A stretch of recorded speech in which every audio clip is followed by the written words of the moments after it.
There we go. I straightened out my bed. What is that over there?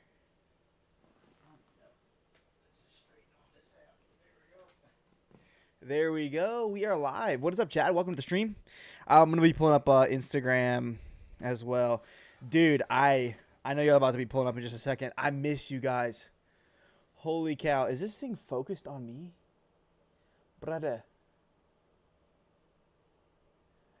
Autofocus is on. Are you locked in? We got the new lens, boy. This new lens is wide. This thing is wide, chat. This thing is wide. Let's go Q and A. Bro, what is that door creaking for over there? Update all titles.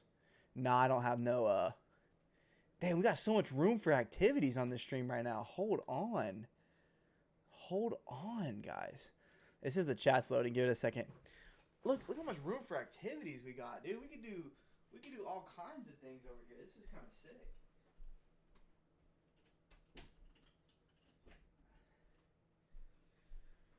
We got tons of room for activities. Let's hit some push-ups while we're at it. 1, 2, 3. Yes, sir. 3 push-ups while we're at it because we literally just can.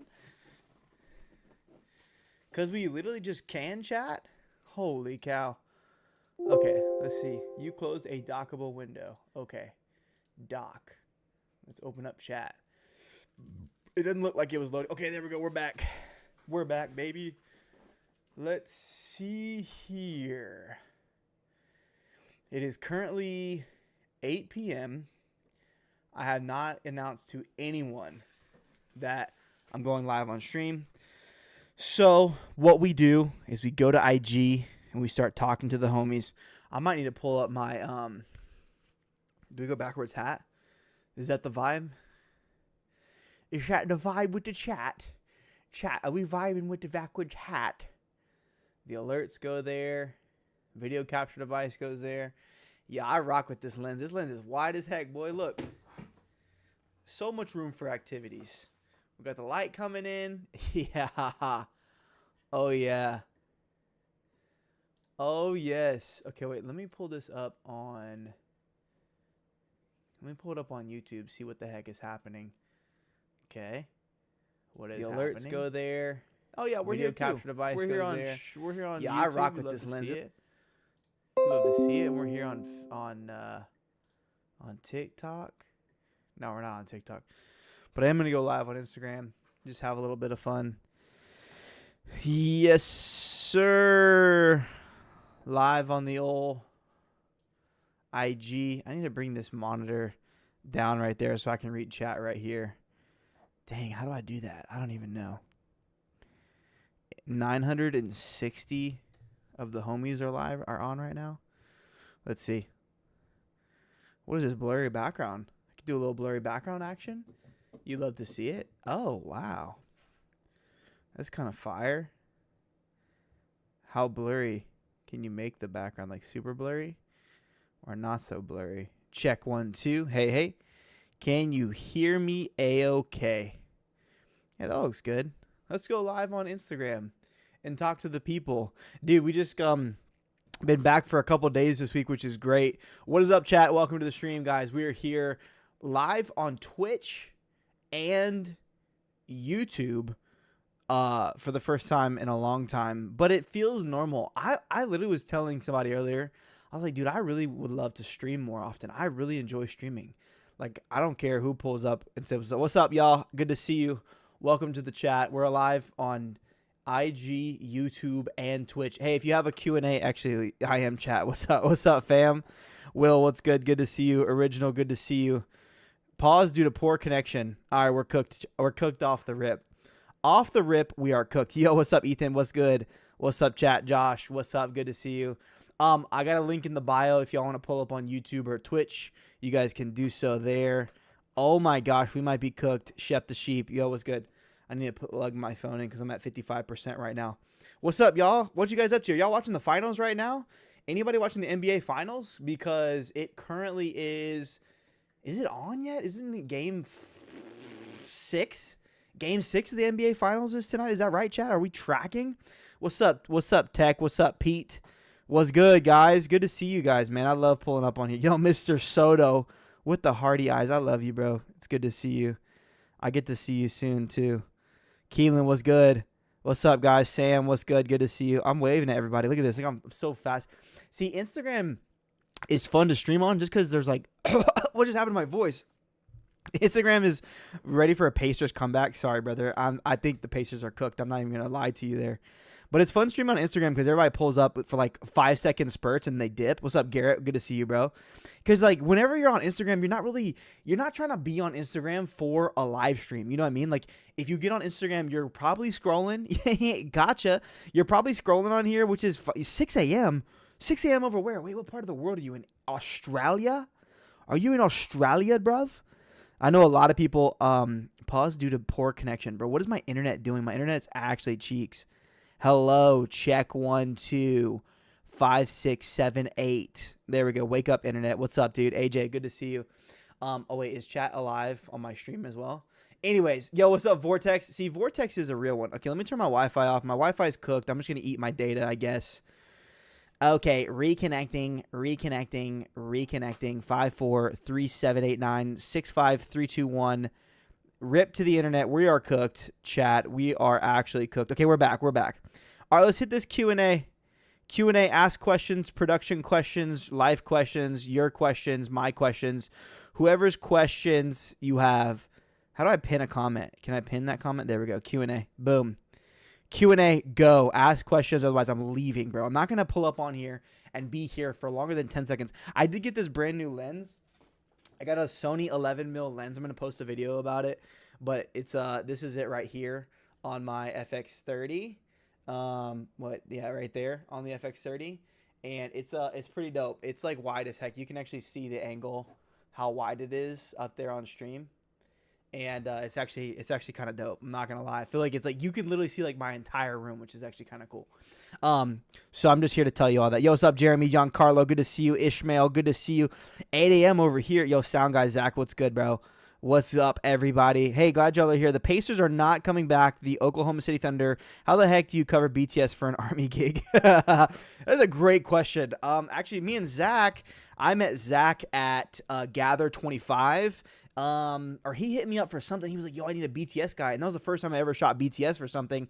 And I feel like I did really, really mid. Like, I feel like I didn't do the best job. Like, I did okay. Not, like, amazing, but I did okay. And then he said, yo, I got something else crazy in the works. And I was like, all right, bet. Like, so I went into it with a little bit more of a plan. Like, I wrote out ideas and things and content. And we ripped like almost, I think the account's almost at like 900,000 views in over the course of 7 days that I was posting on it. But we got like 900,000 views, which is crazy. Super dope.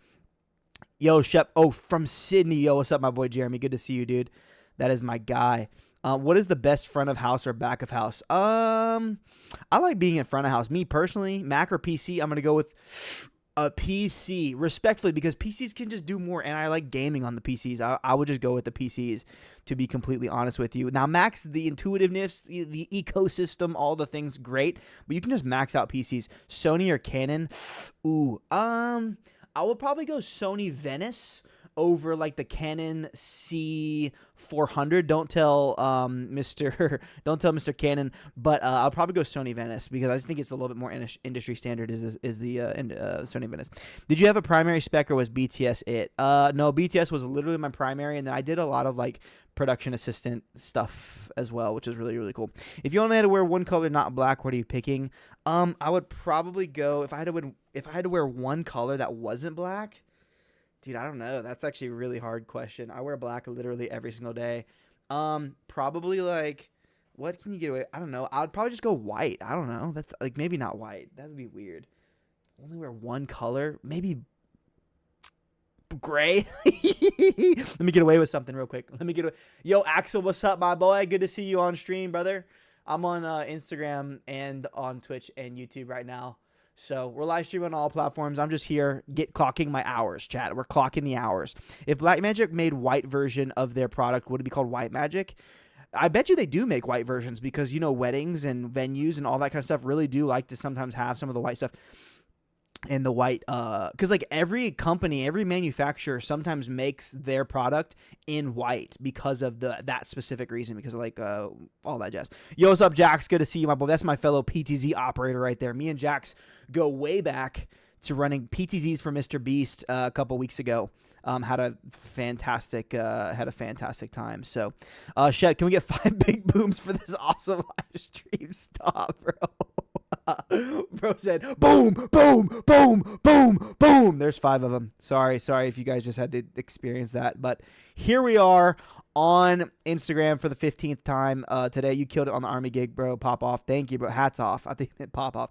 Thank you, bro. I appreciate that. If y'all didn't know, yeah, I was on the I ran the socials for the Cine Live broadcast truck for the past 7 days for the Army's 250th anniversary. Popped off with like 900,000 views on the account, and we gained like 2,000 followers on the account too, which is pretty crazy. So if you need somebody, hey chat, listen up. If you need somebody to cover some BTS event for your upcoming event, yeah, you know who to talk to. That is right. Me. Okay, what else? Laptop or gaming desktop for streaming? I have this PC. Ew, don't look at that fan right there, but I've had this PC for a little while now that I use for streaming. I'm streaming on TikTok I'm streaming on Twitch and YouTube right now. Dude, look at this. Okay, if you get off this stream, go pull that up because you could see this what's it called? Anyways, come look at this lens. I got an 11mm lens on my FX30, which I realized FX30s have APS-C lenses. What's up, Caitlin? Good to see you. FX30s have APS-C lenses, so the crop is like smaller. So a 11mm lens is actually like 16mm, where if I had an FX3 that has a full frame sensor, I would get more. So I might have to get an FX3 just so I can get more. Everybody say it with me. More. Okay, I'm done with that. Moving on. What other questions? Yeah, the laptop or gaming. I think a laptop if you travel, honestly, like I would use a laptop a good bit. I use a Mac to edit. What's one thing you wish worship leaders knew about production to make your partnership better? Just how like I think timing of everything, like understanding the give and take of timing, where like, hey, if we go over with certain elements and aspects of worship, that it bleeds into other things. And I think that they're aware of those things. I would just also say probably like, I think as production, it's our job to communicate. So I think honestly, sometimes like the pressure and thing lands on us to understand better. But I think if you just build good relationships with your worship team, that a lot of that flows. How do you completely eliminate latency on a stream? Completely eliminate? I don't really know if you can actually completely fully do that. Ultimately, you just have to get your hardware to talk directly to the server, right? Because whatever you're encoding from, like this phone, for example, this is probably like a few seconds of latency, but every time you like ping a server, then ping something else, then ping something else, it adds latency, especially with Resi. Like Resi's whole entire protocol is like to make sure that you have resilient streaming the entire time. So what's up, Tyler Hirth? Good to see you, my friend. Dakota, good to see you. Oscar, what's good? Missy, what's good all day? What's good, Chapman? Missy all day. You need to get paid for the percent of increase. Hey, don't worry, we got paid. Don't worry about it. Don't worry. You know what I'm saying? I should have like a contract that's like if I hit a certain number, then you get paid like a extra bit for like hitting a number or something like that. That could be kind of cool. I don't know if my my employer would sign that.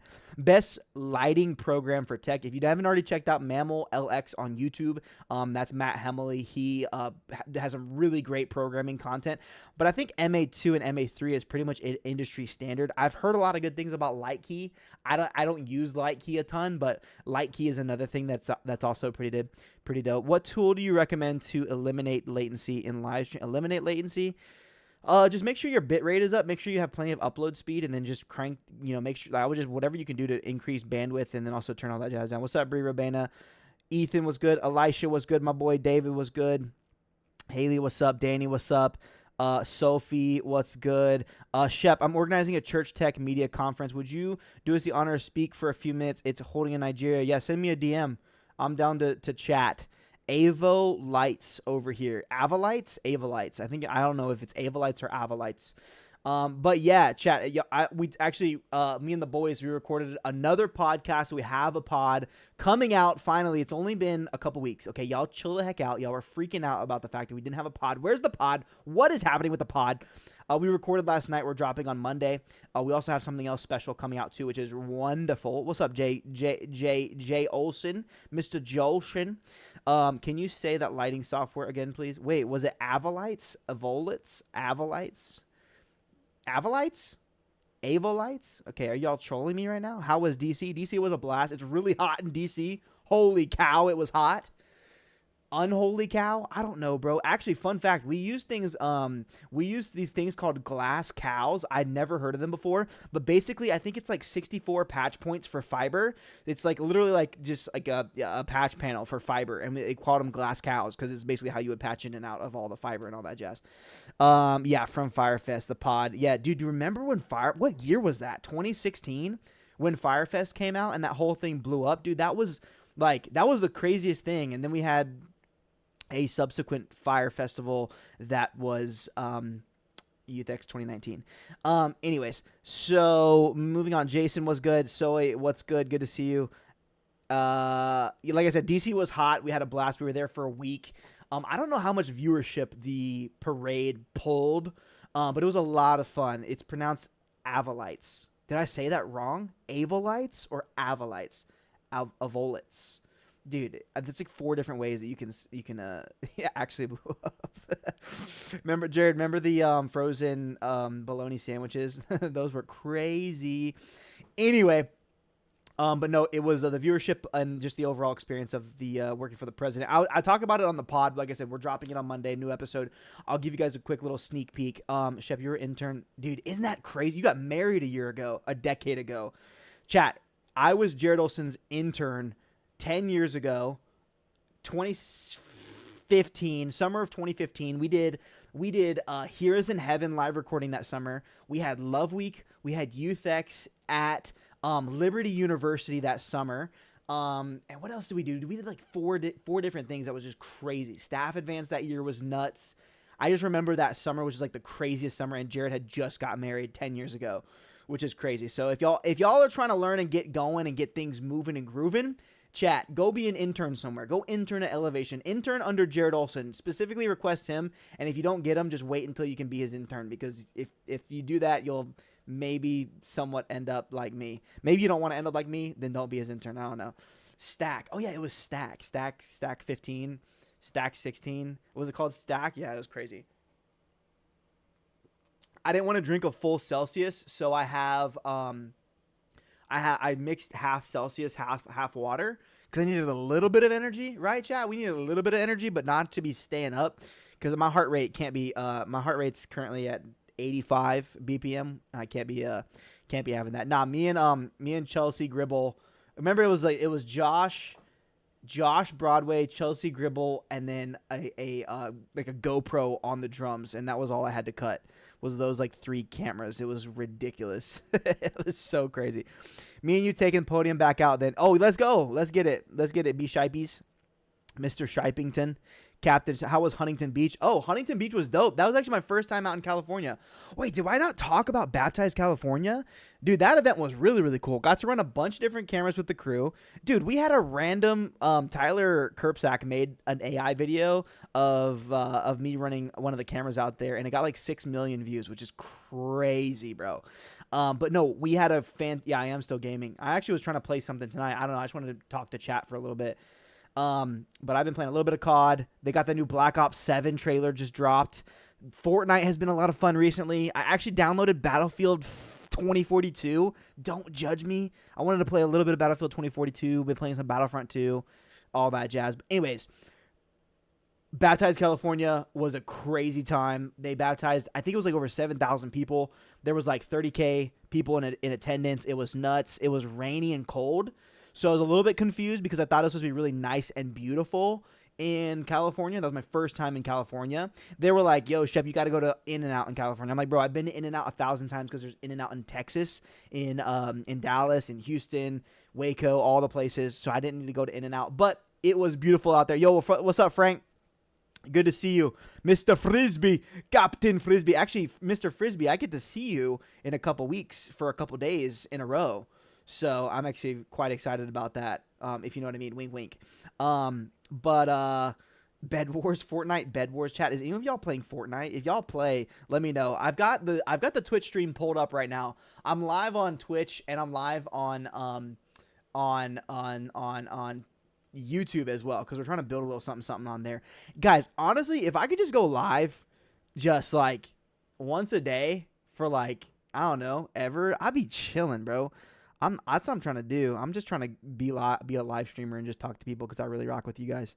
Y'all are fun. Hey, Shep, where are you working at now? I am attending faithfully and frequently Elevation Church. We go to the Blakeney campus, but I'm working full-time as a freelancer. So I've been doing a lot of church consulting. I've been doing a lot of freelance work, and I've been doing some coaching for a couple different churches as well. So that has been like my full-time thing. Bye, chat. Original NC. I'll see you later. But that's been my full-time gig for the past couple months, is just being a freelancer and meeting a lot of different people. I was talking about it, like I said, on our podcast that's coming out on Monday. It's been really cool building a lot of new relationships and meeting a lot of new people, both from churches all around America to people who have just been in the industry. And it's been really, really awesome to be able to kind of be in a bunch of different spaces like that and meet people and build relationships. It's been really, really fun. It's been really cool, actually. And I feel like I've met more people in the past 3 months than I have in like the past like 3 years. It sounds crazy, but it is 100% accurate. So a couple weeks ago, I was at Change Church, which is Pastor Darius Daniels in Atlanta. I was also at 2819 Church in Atlanta as well. Where else did I go? I've been to Orlando a couple of times. I'm going to a church in St. Louis in July. Where else was I? Dallas. I was at Keystone Church in Dallas as well. So kind of popping around to a bunch of different churches, helping people just continue to improve their workflow, improve what they do, how they do it, how they think, how they see what they do, all that kind of stuff. So it's been a lot of fun doing all that jazz. So, yo, Lucas, what's up, bro? Good to see you. But like I said, yeah, Baptized California was a blast. A couple weeks ago, got to work on a couple of Mr. Beast gigs and Mr. Beast things, which was a lot of fun. Again, meeting a ton of cool people. Awesome. Would love to use Tyler, message me. We'll make it happen for sure. Actually, I have a link in my bio. You can schedule a 15-minute little discovery call. Sorry, chat. We're getting a little official and all that jazz on here, but hey, you got to do what you got to do to make things happen. I don't want to, we'll 100% make that happen. So, but yeah, I also had another call today. I had a call yesterday about producing an event in the fall, which is actually really promising and exciting. Mr. Olson and I are supposed to be doing something here soon in August as well. So stay tuned for that. I need to start vlogging, guys. I need to start doing like a couple more vlogs and just like more content as I'm traveling and going and doing gigs. I'm so bad at vlogging. I don't know why. I just don't want to take a camera. Yo, Valdo, what's good, my boy? Yo, Snacks, what's up? Good to see you guys. Welcome to the stream. Welcome to the chat. Guys, we got this. Look how wide this camera is. I can stretch my arm straight this way. It's like it gets wider. Yeah, literally the field of view goes like, look at this field of view. It goes straight out this way.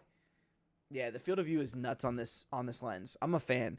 Chat, I just bought this the 11 mil 1.8 Sony lens, and this boy's wide as heck. I'm a big fan. I just like seeing all the things everywhere. Maybe I need to turn this TV on. Maybe I need to do, that's a wide shot, my boy. Yo, Snacks, I miss you, bro. It's good to see you. I'm glad you're on the stream. Y'all been good? Valdo, you been good? I gotta do two chats at the same time. You know what I'm saying? That's how we roll. You thought about coming to Europe or specifically Germany someday for some consulting? I'm always down, man. As long as it makes sense, as long as it's worthwhile for both parties. Like, I'm down to travel across the world. Maybe it's not the best time to travel across the world right now. I don't know. Maybe it is the best time to get out and go to Europe right now. I don't know. Anyway, so how would you change frame rate for music and for sermons? So you can do a lot of different cameras and bodies have like a variable frame rate, whether you've got Sony or Red. The Panasonic Vericams do it, but basically you would just, mix in, what's good? Good to see you. Basically, you would just set the variable frame rate, so it's like an in-camera setting to 24 for worship, and you would pop it back to 30 for sermon. It should be just the touch of a button, honestly, which is super, super simple. But Snack said, just chilling on paternity leave right now, halfway through, getting that rest and fam time before I get back at it at church in July. Yo, let's go. Congratulations, first and foremost. Also, for paternity leave, that's actually dope that you get paternity leave. How long is your paternity leave?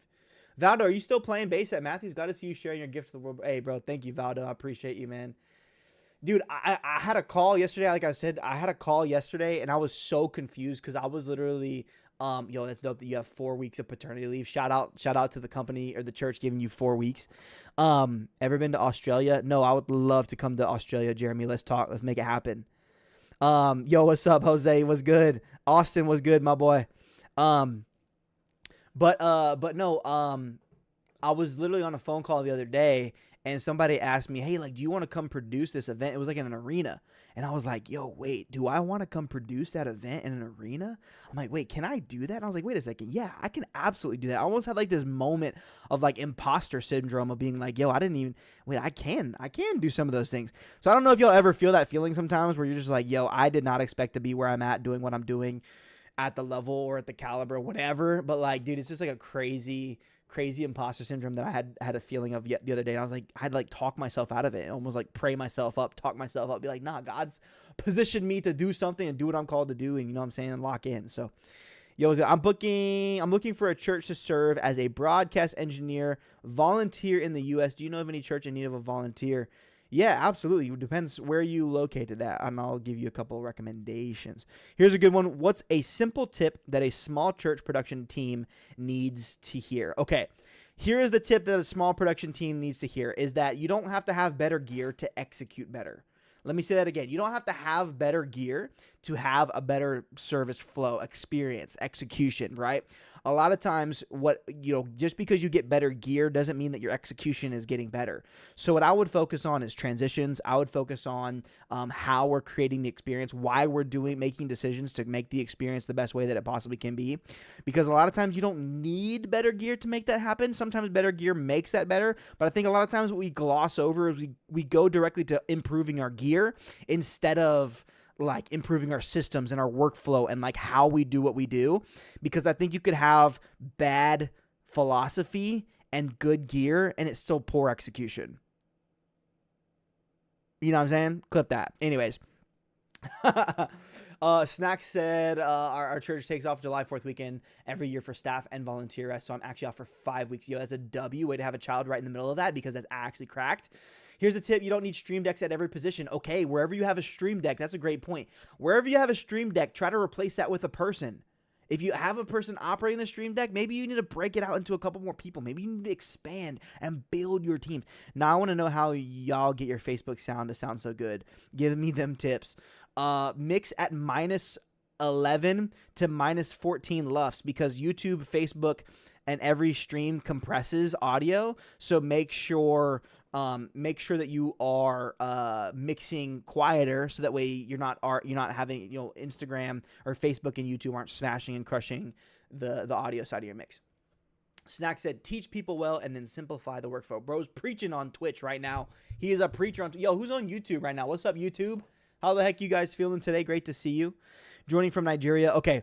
Ade said, considering Dallas, Chicago, or Atlanta. Dallas, you have a couple great churches. You got Social Dallas. You got Shoreline. You got Keystone. You got, what else is in Dallas, bro? There's so many churches in Dallas. Holy cow. The Potter's House is in Dallas. There's a ton of churches in Dallas. In Atlanta, I was just at 2819 and Change Church. There's 12 Stone. There's Passion. There's a bunch of churches in Atlanta. Chicago, chat, I'm blanking right now. What are some churches in Chicago? I'm absolutely blanking on Chicago right now. I'm so sorry, Chicago. Steph, what's good? Sergey, what's good? Thoughts on having a volunteer run lyrics manually versus having them automated? I would have them run manually every single time, 9 times out of 10, 10 times out of 10, because I believe in empowering people. And I think that when you empower people, people get better. YouTube is, Michael from YouTube, what's good? Good to see you, bro. My last day at Matthews was the 19-year anniversary, marked 10 years, still playing bass, but at Transformation Church. Yo, I got to come pull up on Transformation. I met, what's her name? Carly. She just got married. She's one of the production volunteers there, Valdo. I met Carly at Gather 25, so I need to hit her up and go chat. Anyways, 10 times out of 10, I would put a volunteer in running lyrics instead of manually, because, bro, you got to empower people. How are people supposed to execute and run and contribute to the thing that we're doing if they don't know if you don't have a position for them, right? And I think at the end of the day, you create a standard, right? So, hey, we always go on the second to last word. We always advance on the last word. So you don't just put someone in the position, but you give them the guidelines, the rules, how to, right? And then you hold them to that standard. So if they don't do it, you say, hey, last word. Remember, hey, lock in on those lyrics. You know what I'm saying? And then you just train them up that way, because I think you have to be repetitive sometimes in your leadership in order for people to understand what you're trying to get after. And sometimes you have to also give them examples. But how do you get the sound to sound load? Wait, sound to sound load on like phones and stuff? I don't know. I'm not even. Oh, loud. I don't know. Buy a TC electronic meter to be able to meter your audio before it comes out and hits the. Or make sure you're metering like the final destination before it hits YouTube. And then if you need to turn that up. From Trinidad, what's good? From Uganda, what's good, guys? Great to see you. Glad y'all are in here. Elizabeth, what's up? Seb, what's up? Yanira, what's up? Parkview. Okay, there we go. We got Parkview Church. Shep, acronym, super helpful, enthusiastic pal. I'll take it. 242, not technically Chicago, another church in Chicago. Joining from Malaysia. Okay, bet. Let's talk about going to Malaysia, chat. We got to go. Seb, yo, what's up? Seb, good to see you. I'm also a pastor. Does your church employer give people opportunity to volunteer? Does your church employer employ people or give people opportunity to volunteer? Both. Here's my philosophy on, and I'm going to get to you guys here in just a second. Twitch, chill. Okay, chill. Here's my philosophy on like hiring people versus volunteers, right? I think that every position could be a volunteer. Hear me. Every position could be a volunteer. Where I would start with paying someone is I would pay someone as a production director or somebody to manage the production, manage the people, the overall execution, lead the team.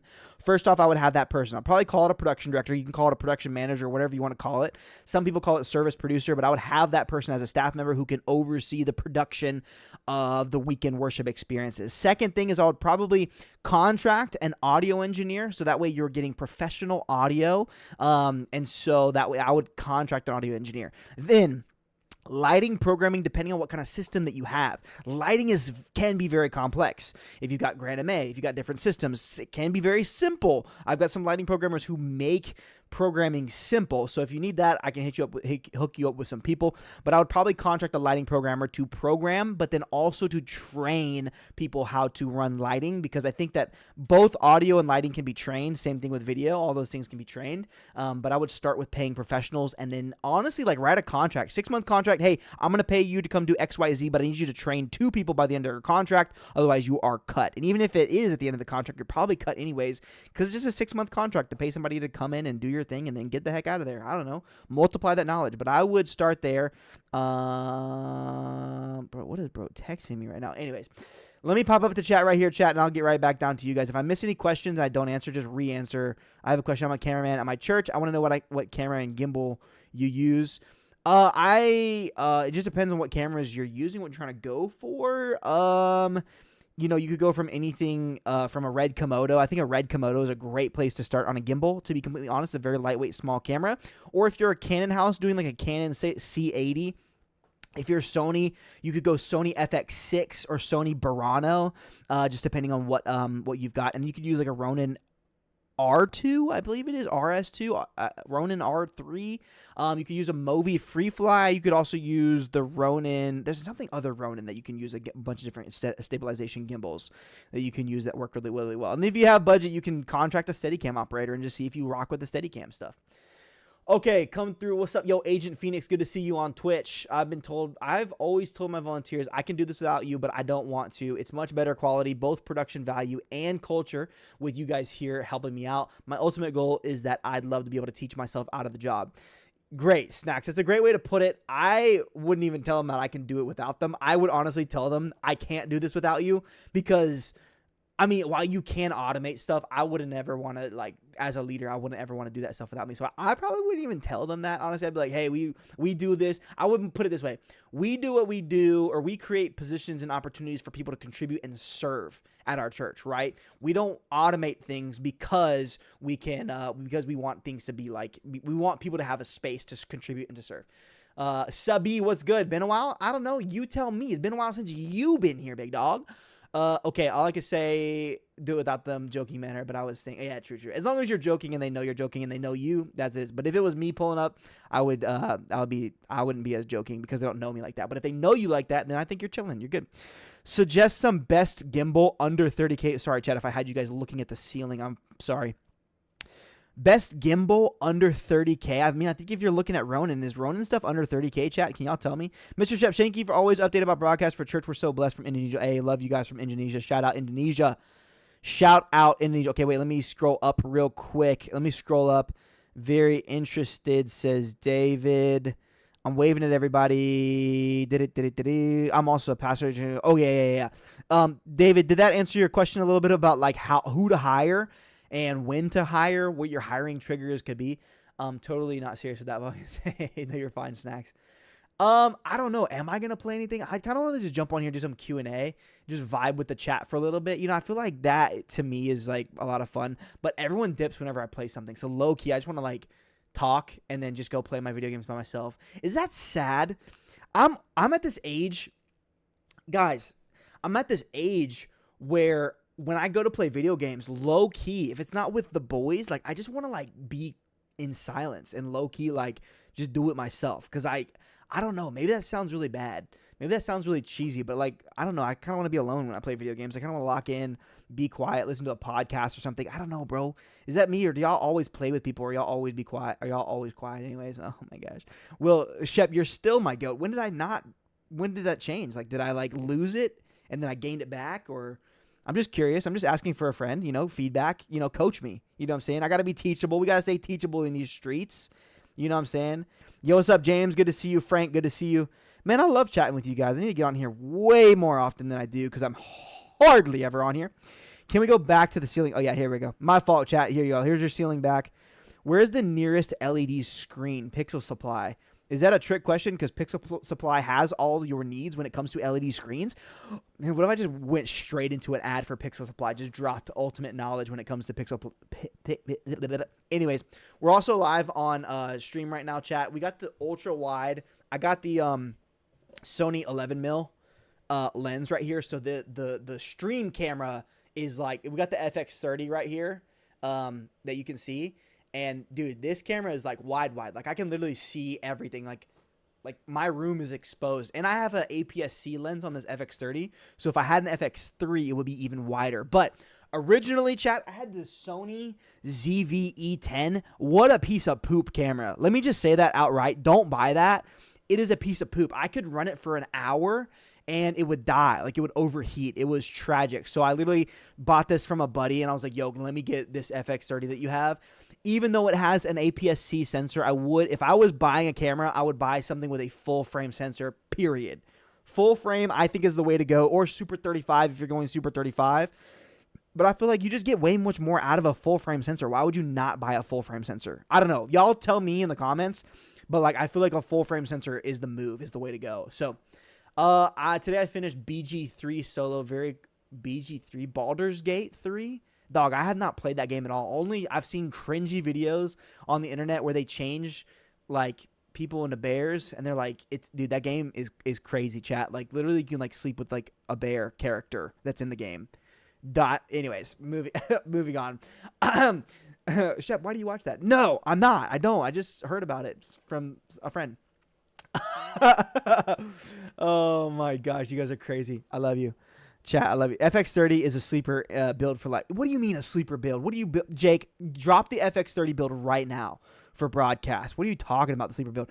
I don't know if I would. I mean, you have to be able to, for broadcast, you have to be able to have like a 25 to 250 Canon lens, or I think DZO has a 65 to 250. Fuji has a 25 to 300. Like you have to me, you have to have like a 300 millimeter a lens that gets you to 300 mil. Because I just think that, like, dude, like, you got to be able to have that tight shot on your pastor for broadcast. I don't know. That's just me. That's where I'm at, is I feel like you got to have that. But, like, FX30 for a roaming camera, yeah, bro. I would go FX30 or FX3 for roaming camera. To me, I'd pay that extra, like, $1,000 to have a full-frame sensor. You know, if the budget allows, you know what I'm saying? If we're cooking something up, you know what I'm saying? If we're in there, like, swimwear, you know what I'm saying? I'm asking for a couple dollars. Let me get a couple extra dollars for the FX3, chat.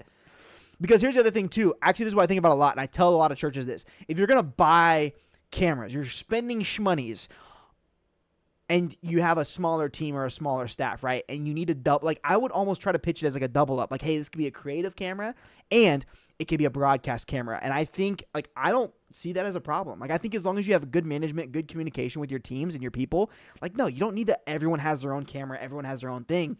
Broadcast really only happens on Saturday and Sunday. So if we need to film some stuff throughout the week, just use, you know what I'm saying? Like, get some Red Raptors or get some Komodos or something nice, dude, and throw that into broadcast, but then also use it for like different things throughout the week.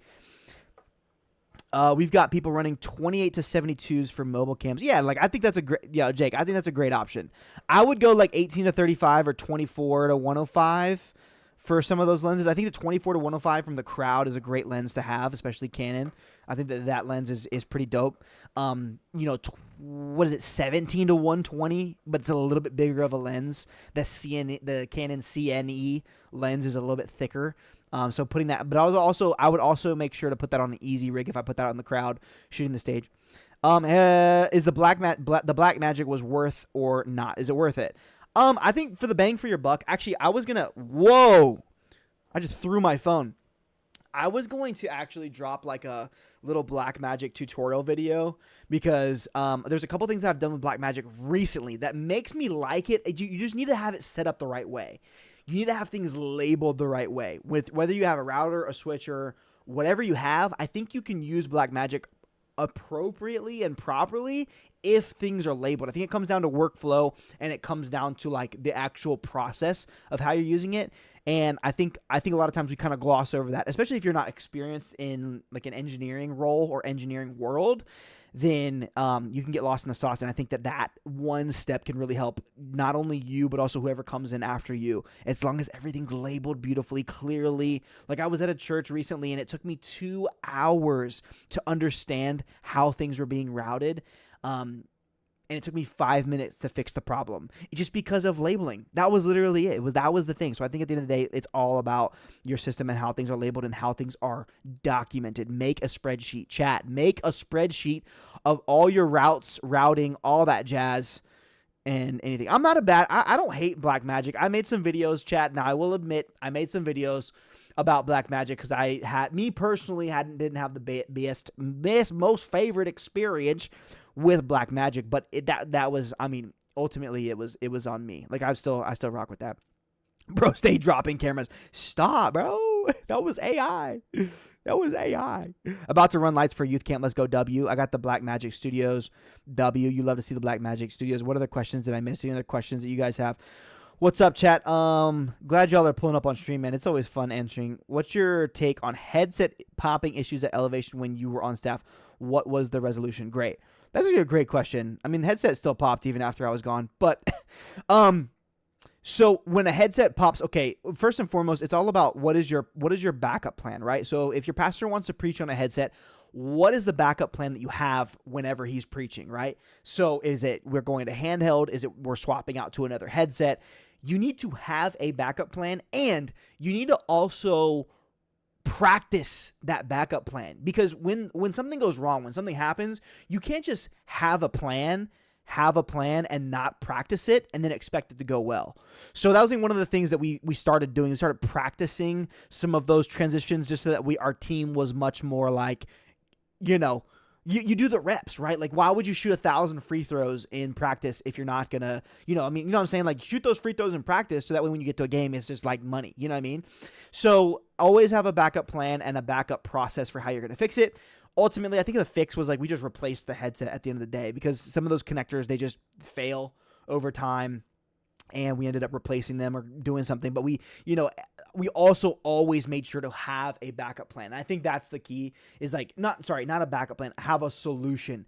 Whenever something happens, it's not, oh, I don't know why this happened. It's, no, I got to have a solution on deck and I got to be ahead of communicating that to my supervisors, my bosses, whatever that is. Because the more you can be proactive about those solutions, the better off and the happier everyone's going to be at the end of the day. So hopefully that answer your question.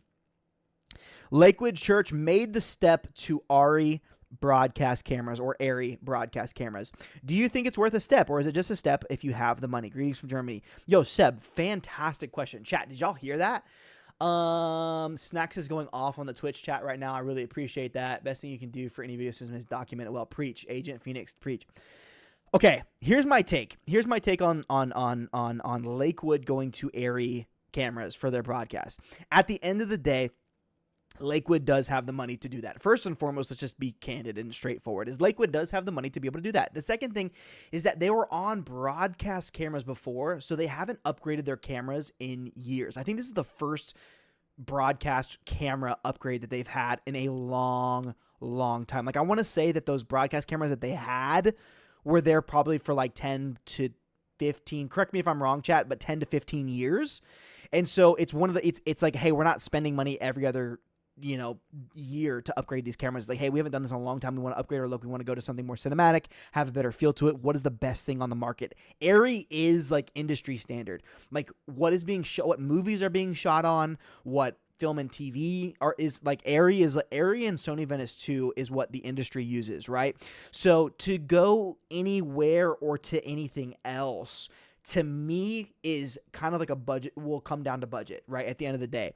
And again, like, I don't think Lakewood is out here just dropping money just because they are just dropping whatever they want whenever they want. I don't think that's the case at all, because I think it's very calculated. I think it's a very smart move. I think it's also just a thing that's going to take their production to the next level. If y'all know Pastor Joel is very particular about the cut, about the sermon cut, worship cut, all that stuff. He cares a lot about it. So I think that, if anybody is going into it, they're not just going, oh yeah, go get the best thing on the market. I'm sure they did a shootout. They did plenty of things. I got a lot of friends who work over at Lakewood as well, and those guys are fantastic. They're awesome. And so I think, is it worth the money?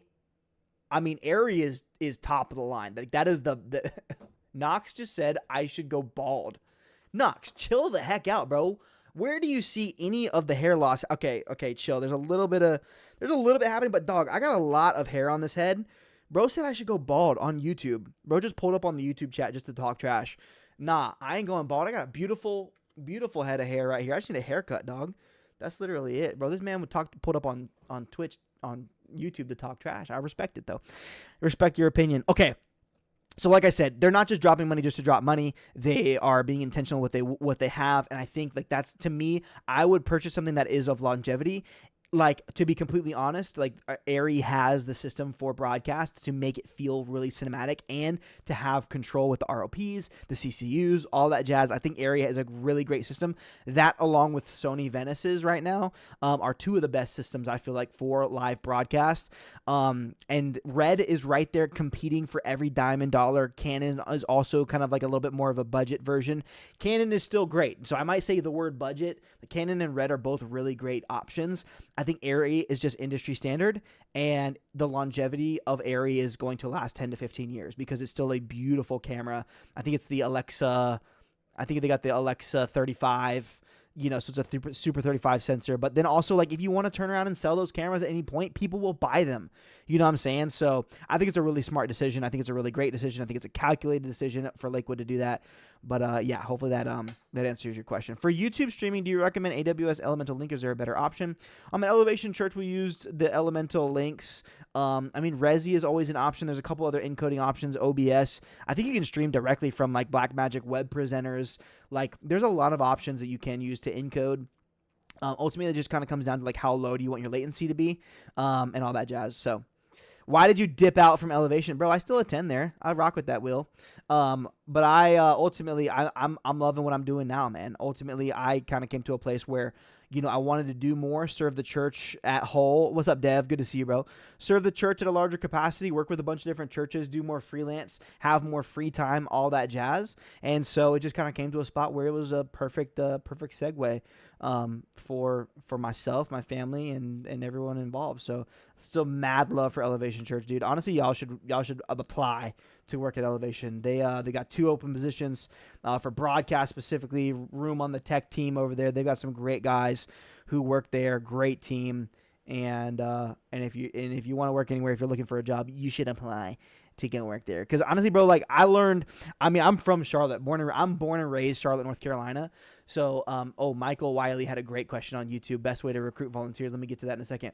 I'm born and raised Charlotte, North Carolina. So, Elevation has always been home, bro. Like, it's not like I moved here to be a part of this church. A lot of people have respect for the people who've moved here to Charlotte. I started going when I was 12 years old, and I volunteered. I interned 10 years ago. Jared Olson was on here a little bit ago, and I was on staff for 3 years. I left staff, wanted to do more, wanted to learn more, grow more in my skill and my craft. Moved to Houston, Texas, was on church staff, another church, Hope City Church, for 3 years in Texas. Left there in 22, moved back to Elevation in 22, and was there for another 3 years. So working on their central tech team, working as a broadcast engineer. So I've always kind of moved around a little bit, and I've moved from place to place. Not like because I'm just trying to balance and dip and go do things. I think for me, it's just like I trust God with where I'm at. I trust God with where I'm going. And every time I've moved, there's always been like an element of faith, right? There's always been an element of trusting God and believing that what I'm doing is rooted in His direction and where I'm supposed to be and what I'm supposed to do. And so that's kind of where I'm at. So hopefully that, that resonates with some of you guys, but Elevation Church is home. I still attend there every single Sunday, or whenever Sundays I'm in town. And if I'm not at Elevation Church, I'm at another church, you know what I mean? So I'm not dipping out from the church scene or anything like that. There's Chuck. Chuck's known me for a long time. I rock with Chuck. Chuck's one of the longest standing volunteers at Elevation. Chuck, if you were what is the best way to recruit volunteers? Michael Wiley was asking on YouTube. He said, what's the best way to recruit volunteers? Chuck, you put your answer down on Instagram, because Chuck's been serving at the church for over 10 years. Easily over 10 years. Let me take a swig of this half water, half Celsius concoction that I have here, because I've been talking for 10 hours. I need a phone stand. I need to put my phone on a stand, on a tripod right here. Anyways. Oh, let's go. What is that? Wait, what is happening on YouTube? I'm getting like alerts. What does it say? Oh, hydrate. Snacks redeemed, hydrate. Good looks. That's on Twitch. Anyways, I didn't even know that was on Twitch. Okay. The best way to recruit volunteers is to go out to the daggum lobby and talk to them. Chat, can I get an amen? High five. High five your neighbor, tell him go to the lobby and have a conversation. The number one way that you're going to add volunteers to your team is by it's through relationships. It's through relational equity. It's going to the lobby and meeting new people. It's inviting your friends. It's encouraging volunteers to invite their friends.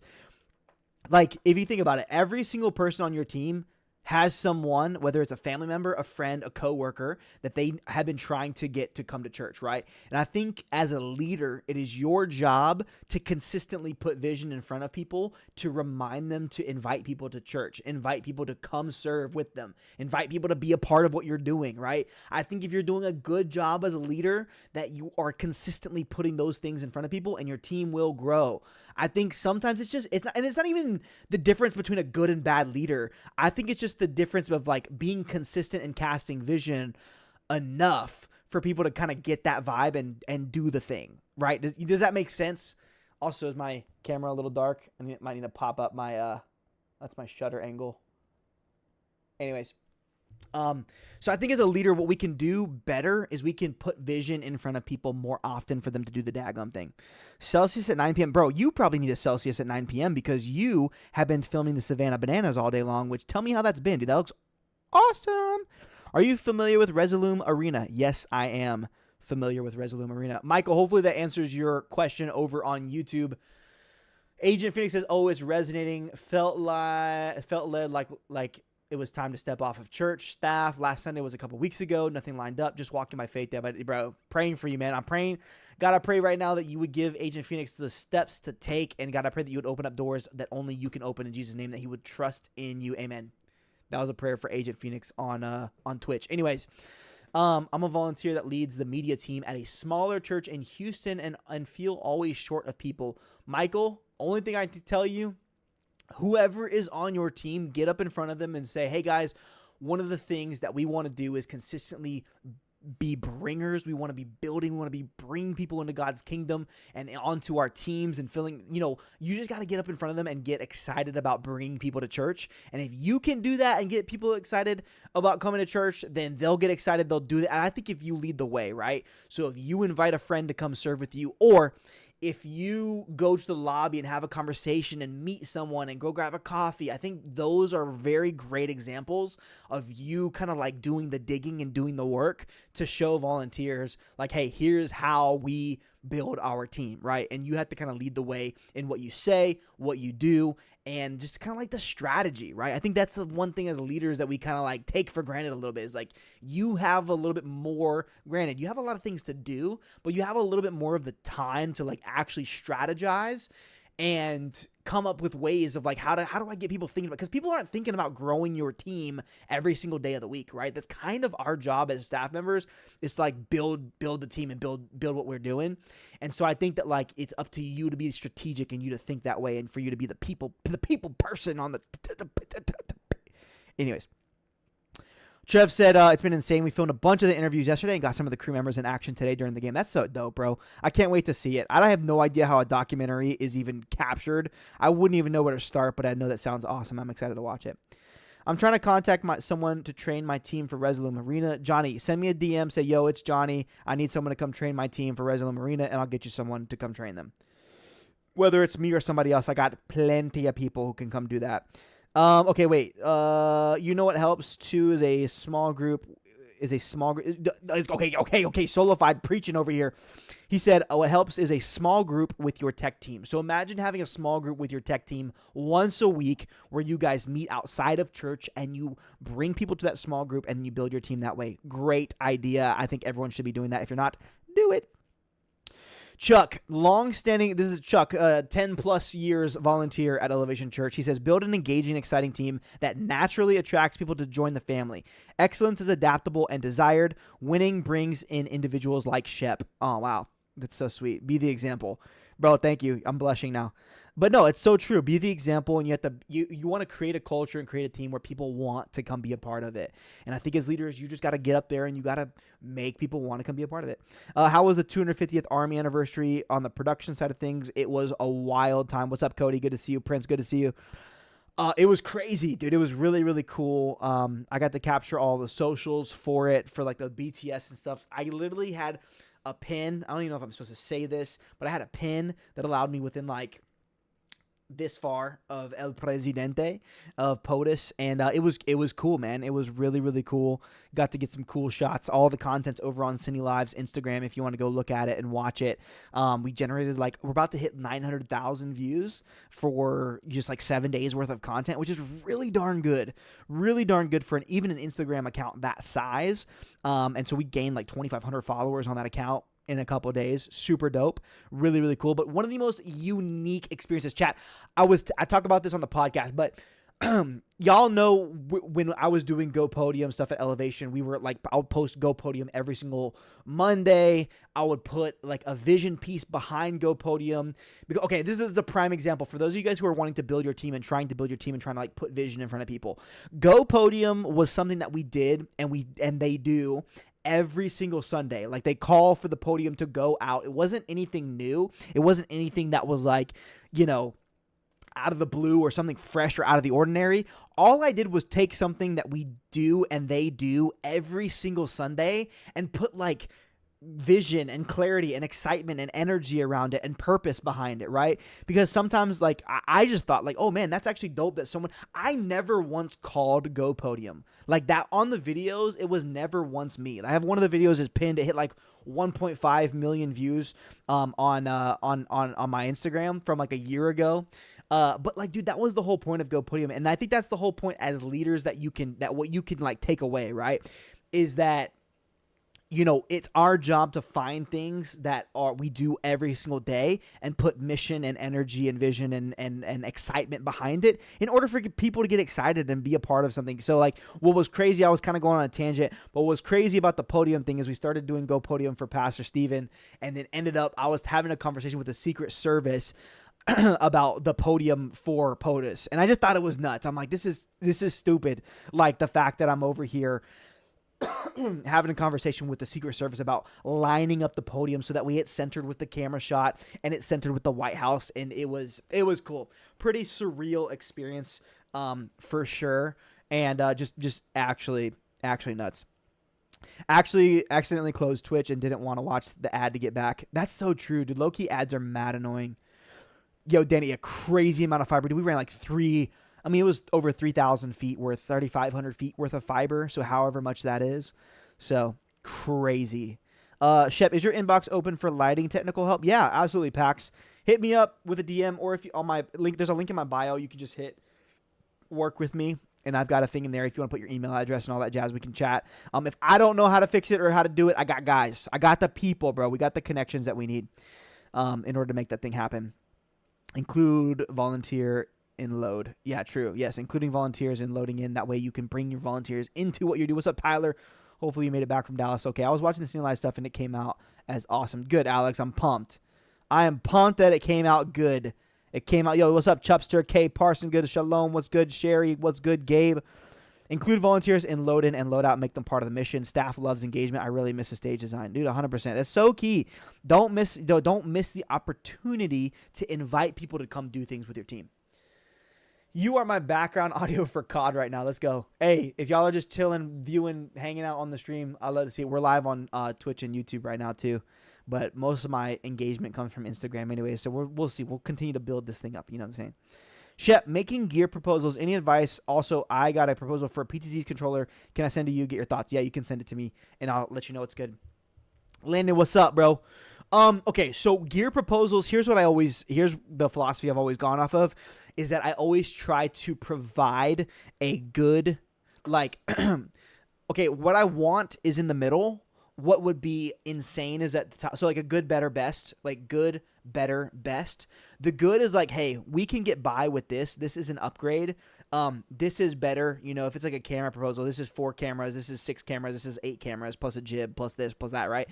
But be able to propose like a good, better, best option for CFOs or bosses, whatever. So that way they can choose like, oh, you know what? I want this option. And then a lot of times I put the one that I want, in the middle, because oftentimes they'll kind of land right there in the middle. It's like, oh, this is good, this is better, this is best. Like, okay, we'll go with the better one. We'll go with the one in the middle. So I try to like kind of tier it that way. That way I'm being a little bit strategic, but then also like getting what I need at the end of the day. And I think that's really really important. I remember when Shep was brand new, always strive for more and more knowledge. 100%, Chuck, dude. That's the wave I'm on right now too. Like even doing all these like gigs, working. Oh, my wife texting me. Oh, sorry. All of it is like, I just want to continue to grow. I just want to continue to grow, get better, learn, understand. I've learned so much. I've gotten to work with so much crazy gear in the past like 4 months of being off staff and freelance full time. I've got to meet a lot of really cool people. I've like, my phone is like full of insane connections right now, which I'm not flexing. I'm just saying that like it's really cool to be able to be out and about and like being able to have some of these connections and building some of these relationships, which has been really, really dope. So, okay, what camera do I use? This is my iPhone. This right here is an FX30 that I'm using for my Twitch stream. That you can see, I got a really wide 11 millimeter lens that I just got. I wanted to try out my 11 millimeter. I think this live is actually going to get cut off at an hour, so I might have like 2 minutes before this thing cuts. But if you're on here and you want to bounce over to YouTube or Twitch, hit the link in my bio. You can pull up. We'll continue the Q&A over there. I have done contract work for Mr. Beast. Yes, that is true. That is an accurate statement. But I don't work full-time for that team, no. I work as a contractor. I remember when Shep was brand new, always strive for excellence. You're working for Mr. Beast. Yes, sir. Technology change is constant. 100%. You got to stay on top of things. You got to stay ahead of things. And that is the key. It is so important. Someone asked earlier, how did you get into production? Jeremy, hopefully that makes sense answering your gear proposals question. Chat, YouTube, Twitch, if you guys have any questions, let me know. Just throw them in the Q&A. Elevation Church uses the Panasonic Vericams for their cameras. Life Church, I believe, has Sony Venice. Lakewood has Airy. I still don't know how to say it properly, but the Alexa 35. And then I believe Transformation is using the Sony Venice as well. A couple churches I know are using Sony Venices. Venices are like hot right now. I feel like Venice in the workflow of Venice is hot. and is engaging and works great. Do you work for BNY? Like, what is BNY? I don't even know what that is, but I don't work for BNY. I'm down to have a conversation if you need me. But no, for the most part, I'm just working as a contractor. Recently, I've been doing both camera operations. So I've actually ran PTZs twice for 2 of the Mr. Beast live streams, which have been really fun. I did it for a basketball game, actually, which was really cool. It was the Fede versus like English versus Spanish creators. And so I got to run like all the PTZ cameras for that event, which was really fun. And then I got to run PTZs for another. It was a Twitch live stream, but it was for Clicks. He's a Fortnite streamer, and he was announcing his Feastables partnership, which Feastables is the chocolate company that Jimmy owns, and that he runs. And so they were announcing him as a Feastables partner. And so we did a whole live stream. It was like a Severance themed live stream. It was really dope, really cool. It's actually on Twitch, on Clicks' Twitch, if you want to go watch it. Highly explicit, so just be forewarned that it is NSFW, not safe for work, if you've never heard that term before. But anyway, you want to take your church production to the next level? Shep can get you there. Chuck, shout out Chuck, he's the GOAT. Yeah, but let me know, seriously, if you want to work, if you have any requests or needs, hit the link in my bio. If you guys go there, you could see work with Shep, and if you want to schedule like a 15-minute discovery call, I've got plenty of slots on there. Not that I don't have work to do, because I got plenty of work to do, but we can just make it happen if there's something that you need or with your church. We also have Black Box. We launched Black Box a couple months ago as a company, which we are continuously helping churches. Don't try anything Sony right now, apparently. Don't try to get anything Sony. Oh, why? Is Sony cooked right now? Anyway, but no, we F1.8. It looks great in low light. Y'all like that shot? Anyways, what was I saying? I don't even remember. Anyway, you start your own company. Oh yeah, Black Box. We started Black Box is what I was talking about. So Black Box is essentially, so if you guys have any big projects coming up. Oh, what just happened? Anyways, if you guys have any big projects coming up, acoustics, audio, lighting, video, we need to do upgrades. We need to do this. So what we do with Black Box is we essentially act as like design consultants. So we can kind of come in and help you pick and choose the specific gear that you're looking to have. Not only that, but we can also help you get you connected to the right integration company. So that way, because we're not an integration company, we don't come in and integrate your actual gear, but we can get you connected with the right integrator, or we can work with your integrator on making sure that we have the right gear in place, that we have the right systems, processes, and then we can also do training and execution and implementation, or I guess you call it commissioning on the back end. You know, majority of integration companies are fantastic. Some of you guys may have had some rough experiences with integration. Some of you guys have never even used an integration company before, and that's completely okay. Yo, what's up, Will? Thank you so much for the follow. Welcome to the stream, man. Glad you are here. But like I said, some of you guys may have never worked with integration companies, and that's completely okay. So again, that's where Black Box comes in, is we get you connected to the right integration company. We get you the right gear that you need. We ask the right questions, especially if you're spending, hundreds of thousands to millions of dollars on a project. Like, you need to be able to have someone who's asking the right questions, who's in the room helping navigate certain topics, certain things, like where to skimp out on, where to spend the dollars. Okay, there's going to be budget cuts. We get it. But what are the things that we're cutting, versus the things that we need to keep, and just being able to have like a voice of reason. So we can kind of help walk through that entire process with you guys as a church. Or we can come in and do whatever you need. You're like, hey, we need you to just do audio, or just do video, or just do this. We can have that conversation, and we can partner with churches, and we've been doing that for the past couple months, which has been really, really productive. Yo, budget was good. Bye-bye. We got the creators tuning in. Dude, I love when the creators pull up, man. I love seeing y'all create. Let me just say that. I love seeing creators create. And I just love y'all's take and angles on different things. I think it's really dope. And I just love seeing the community just continue to kind of like share their knowledge and share what they're working on. Because, dude, honestly, that's how we all get better. Like, I can't be sharing everything that I be seeing and doing, because at the end of the day, we all got to continue to share and learn and grow and get better. So one of my volunteers was the House of Worship sales rep for Sony, and just recently got laid off because of tariff issues and supply chain issues. Sony's getting priced out of a lot of projects. I mean, that makes sense. Sony is pricey. Sony is definitely, yo, Ford was good. Sony is pretty expensive. And I guess with tariffs and all that stuff, it makes sense. I mean, Red right now, I don't think anyone can beat Red or Canon when it comes to the pricing of things. Yo, who is that? Yo, Alex, what's up? Welcome to the stream. Thank you so much for the follow, chat. If you didn't already know, we're here on Instagram. We're also on Twitch and YouTube as well. I'm probably gonna do this. I'm gonna do this like once a week, twice a week, 3 times a week. Who knows? Just jump on here and do Q&A and just chat with you guys. Anyway, so yeah, that is funny. Yo, Will with the sub. Appreciate you so much for subscribing. Thank you so much for being a part of the herd. My handle, like my whole like tag slogan on Twitch and YouTube is the herd, because I am a shepherd. And so it's like Shep Herd. Anyway, you just joined the herd. Y'all let me know if it's cheesy or not. I think it's kind of dope. What's up, Wade? Good to see you, my boy. I'll be seeing you a lot here in a couple of weeks, which is going to be dope. But Snacks, that's actually really interesting. A really interesting point that you bring up, because yeah, Sony, and because of the tariffs and because of all things. Oh, I thought they just dropped a lot of that stuff. I don't know. I mean, I'm just waiting for the sun to come out at 10 p.m. at this point. Have y'all seen those memes where it's literally like the guy like sitting on his phone at like 10 p.m. and all of a sudden the sun comes up, and it means that an NUKE has landed near him. Anyways, moving on. Yeah, I'm not worried about it. At the end of the day, bro, I'm going to say what's up to. Yo, what's up, Luke? Good to see you, my boy. No way, Shep's live. That's crazy. Isaac, here we are. We are live. We are live and well, brother. Live and well. I can't chat on Twitch. Yes, it's cheesy. Wait, why can't you chat on Twitch? What the heck? Anyways. Okay, wait. I gotta put Q&A and then put live on Twitch plus YouTube. Link in bio. Will that work? Send. So if I do this and then I pin this. Oh yeah, there we go. Pin. There we go.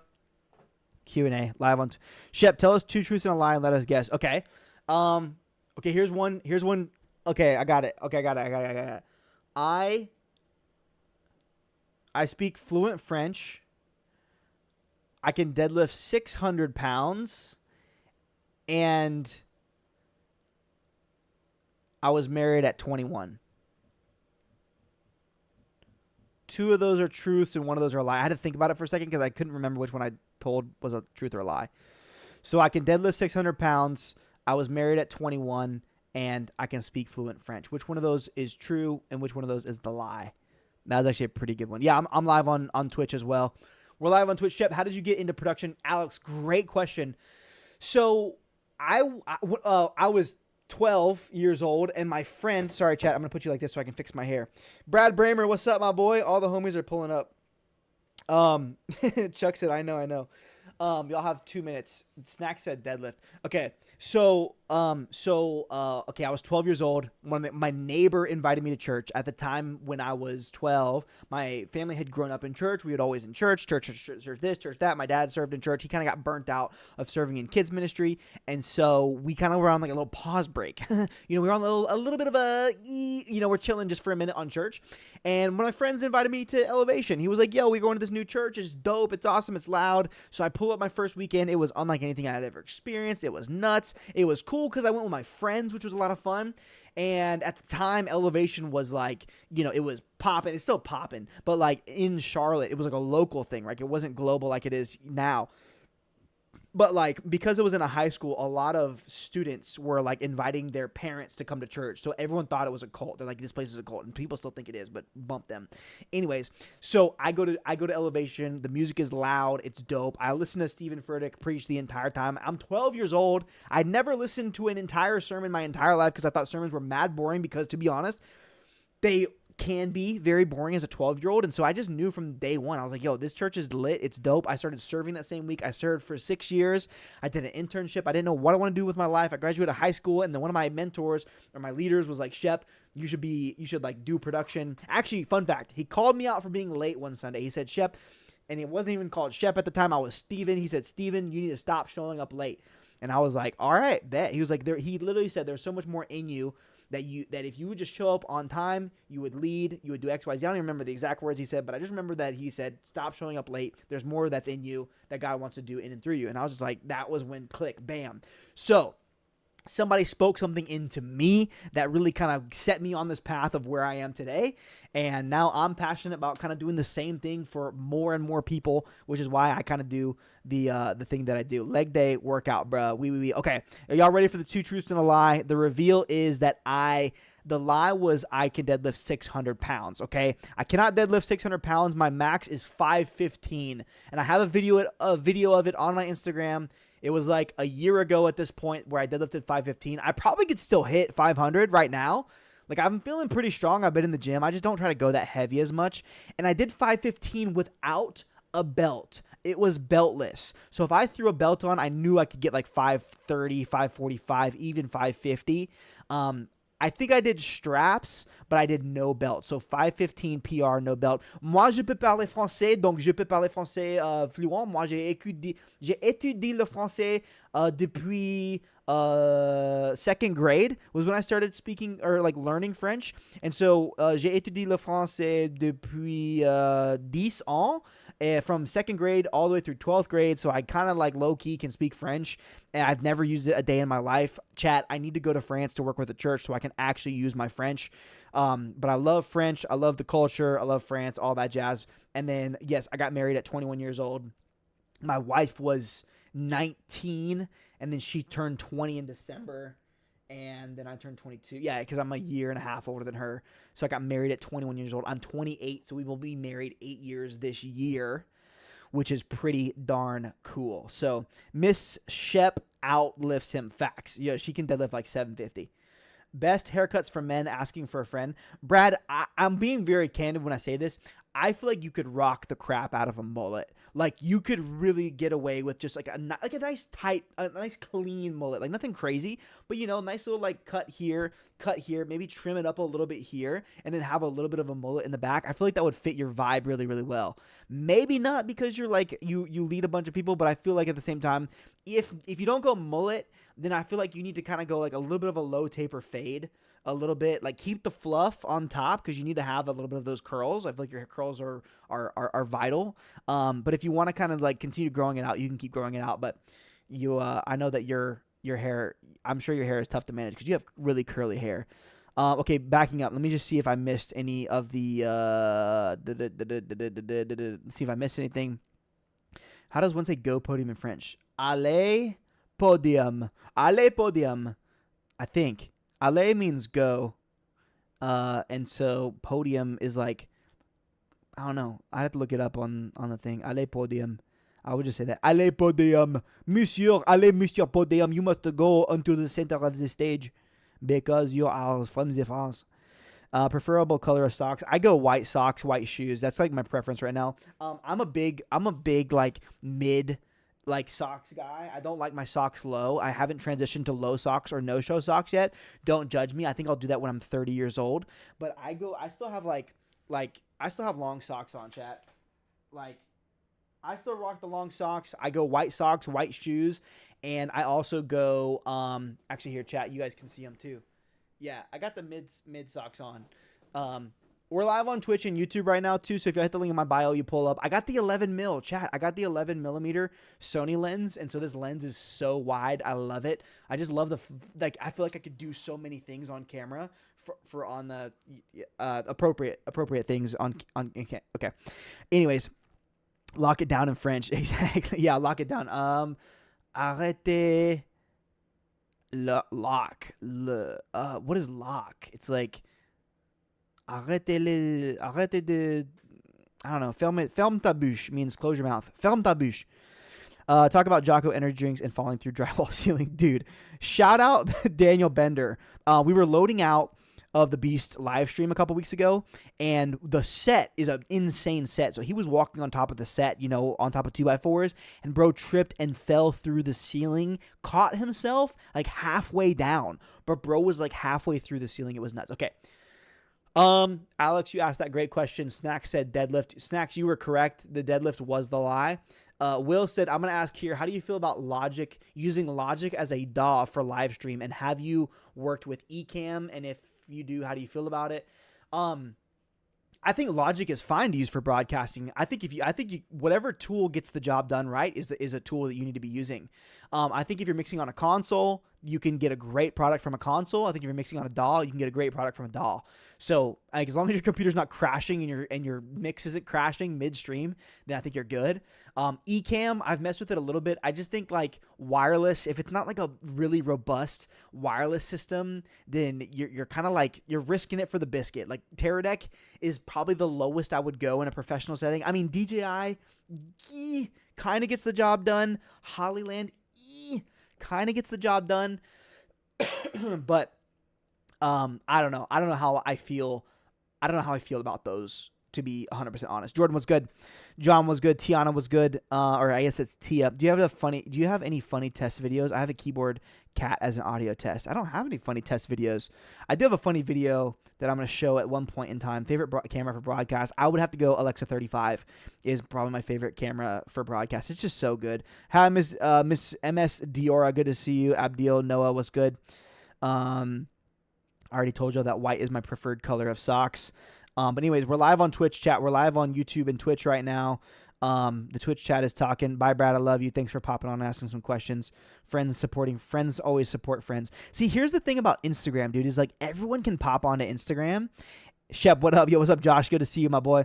Everyone can pop on Instagram, but no one is staying on Instagram to watch an Instagram stream. Let me just be very, very clear. I don't come on here because I'm going to have 100 people watching the stream. Majority of people come on Instagram and they dip because it's not like, this is not the platform. Like, this is so easy to just swipe away and go do something else or go continue scrolling on what you were scrolling on.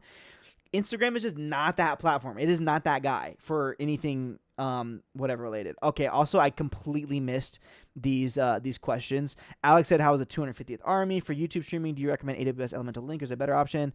Okay, great. I actually did answer those questions. That's good. What does this plus do request? Okay, Perez asked to join. Dave was good. Hitting up my boy on both platforms. Snacks, let's go, baby. W. Have you ever done any sports broadcasting? The closest thing that I've come to sports broadcasting, which I do, someone hit me up because I would love to be a camera operator for a football game, basketball game, soccer game, hockey game. I want to do each of it one time.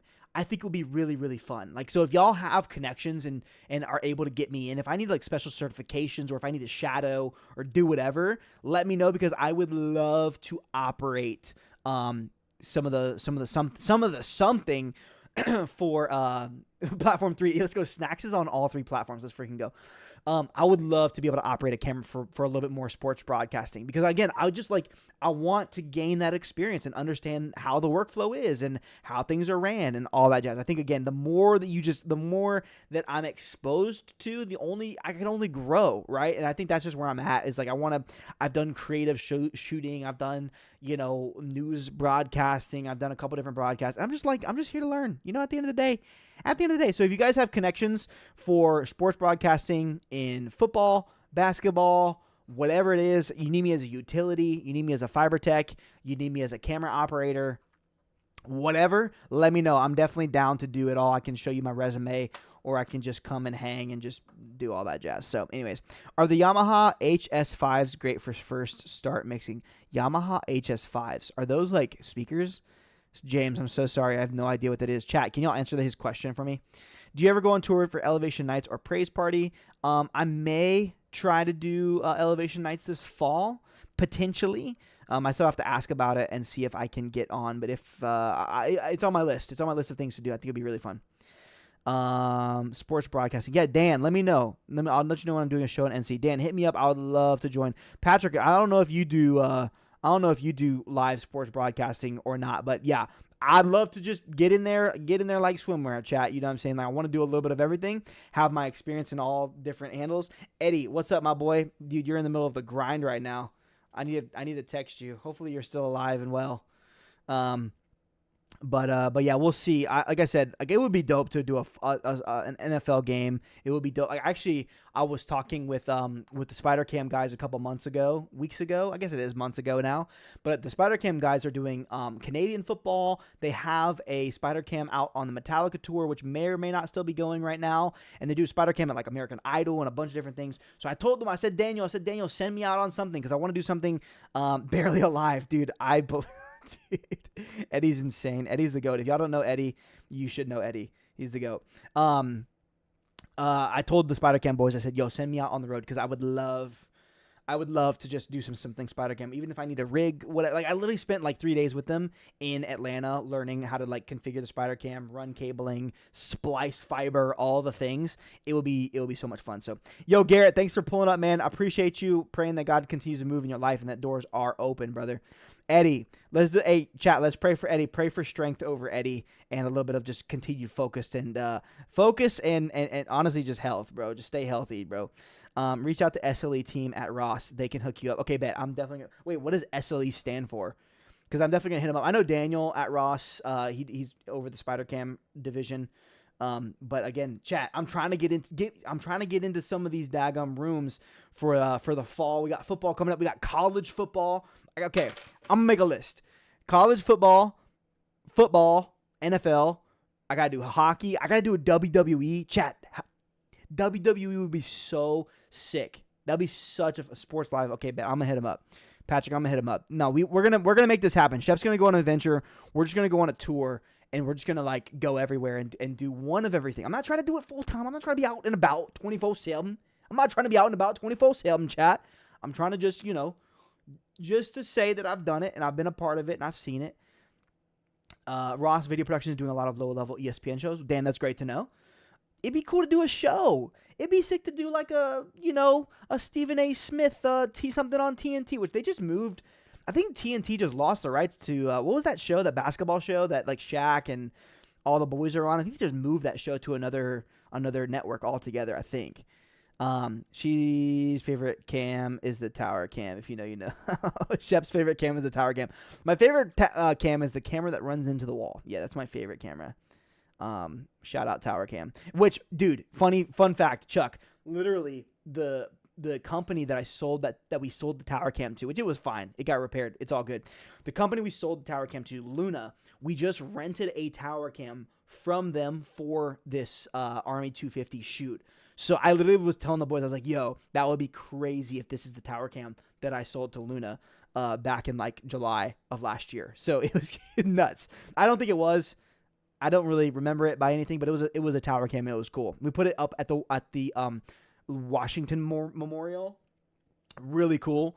And we set it up at the Washington Memorial. It got some really, really cool shots of just like everything. It was dope. So you don't want to do some Blippi on tour? Dude, I bet you Blippi would be crazy. Patrick, is that what you're doing right now? Are you doing Blippi on tour? Holy cow, that's awesome.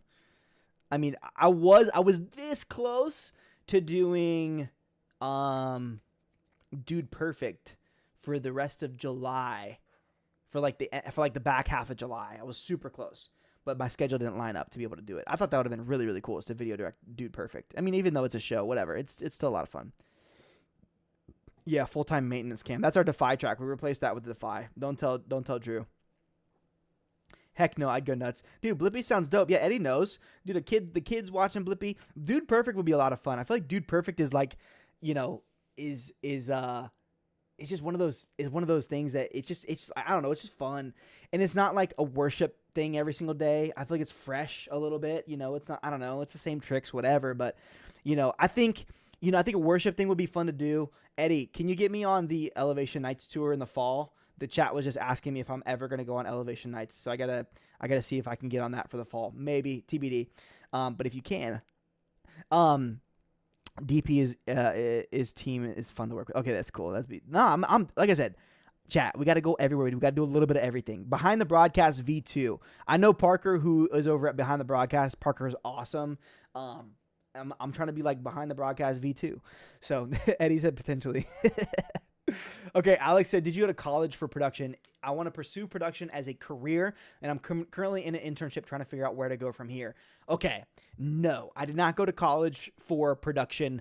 I went straight into the workforce, which was, I don't want to say it was lucky. I think a lot of it had to do with work ethic and relationships.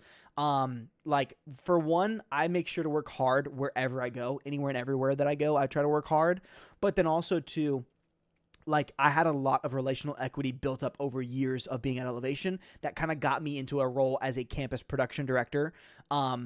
mainly because of work ethic, I think, but also because of relational equity and because people knew me for a long time. So I think, Alex, if you're in an internship, the number one thing that you can do in an internship is build relationships. Obviously, work hard, period. Work hard wherever you're at and work harder than everyone else wherever you're at. But the number one thing that you can also do is build relationships and leverage some of those relationships, because relationships, I know it sounds so cheesy and corny, but like it is majority about who you know, not what you know. And like you can go to college, you can do internships, but 9 times out of 10, you're getting a job because someone likes you and because you built a relationship with somebody and they want you, not that because you have a degree or because you have certain, credentials are nice. Because if you get recommended and you have credentials, then it's like just an added to the recommendation. But college is not a requirement. But like I said, while you're in your internship, get as many phone numbers, go on as many coffee things as you can. Go meet people at parties, go meet people at things. Like, I know it sounds weird, go to parties. No, I'm not saying go party. I'm saying go meet people at parties. Go shake hands and build relationships and go to dinners and all that stuff. Like, it is not about, like, people ask me all the time, Shep, how do you get these jobs? I'm like, bro, it's because you got to be a hard worker. You got to all things. Eddie literally just said, definitely be a hard worker. Good vibes and connections are huge. College sometimes stumps that. See? Sometimes, sometimes. I think, like, at the end of the day, like, I was actually talking to somebody the other day, well-respected guy, actually one of the guys who helped me kind of on my journey of being a staff member at Elevation and kind of having different jobs. But he said that the one thing about college that you can't necessarily get anywhere else is the community and the kind of like, okay, once you go to college, you're on your own. Right? You're not around your parents anymore. You're not around your same friend group anymore. You're kind of on your own. So like the community aspect of college, I think is one of the things that is very difficult to replicate, because you're going to classes with a bunch of different people. You're studying with a bunch of different people. You're in different groups, in different things. You kind of are all united under this same college banner, right? Like if you go to the University of Tennessee, like we're all a volunteer, let's go.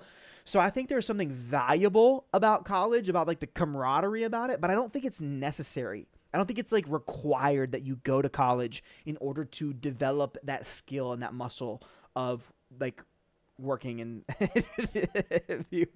Marcus said I fart in your general direction. Pu, stinky fart. That thing probably rips, dude. Yeah, like I said, right here, Pat said, relationships, be willing to learn and be willing to sweep the floor if needed. Well-known helicopter camera op started as a janitor at NBC. So be the janitor. Be willing. I think that's the other thing. And it's this right here. Be willing to serve others. Period. If that is going and getting a water for someone, making sure that somebody's fed, making sure that you're, picking up after the team, like do what you need to do. Do what you need to do to serve other people. I think that's like a big part of my mantra, is just like, dude, serve other people, be selfless, be willing to help, and earn what you got to do, and be a part of solving problems. At the end of the day, that's what you got to do to do it. Snack said, go be a load-in tech hand for a local production company. Any experience at all, make connections, build relationships, have good attitude, be a team player. Out of all those things, Snacks, I would say have a good attitude.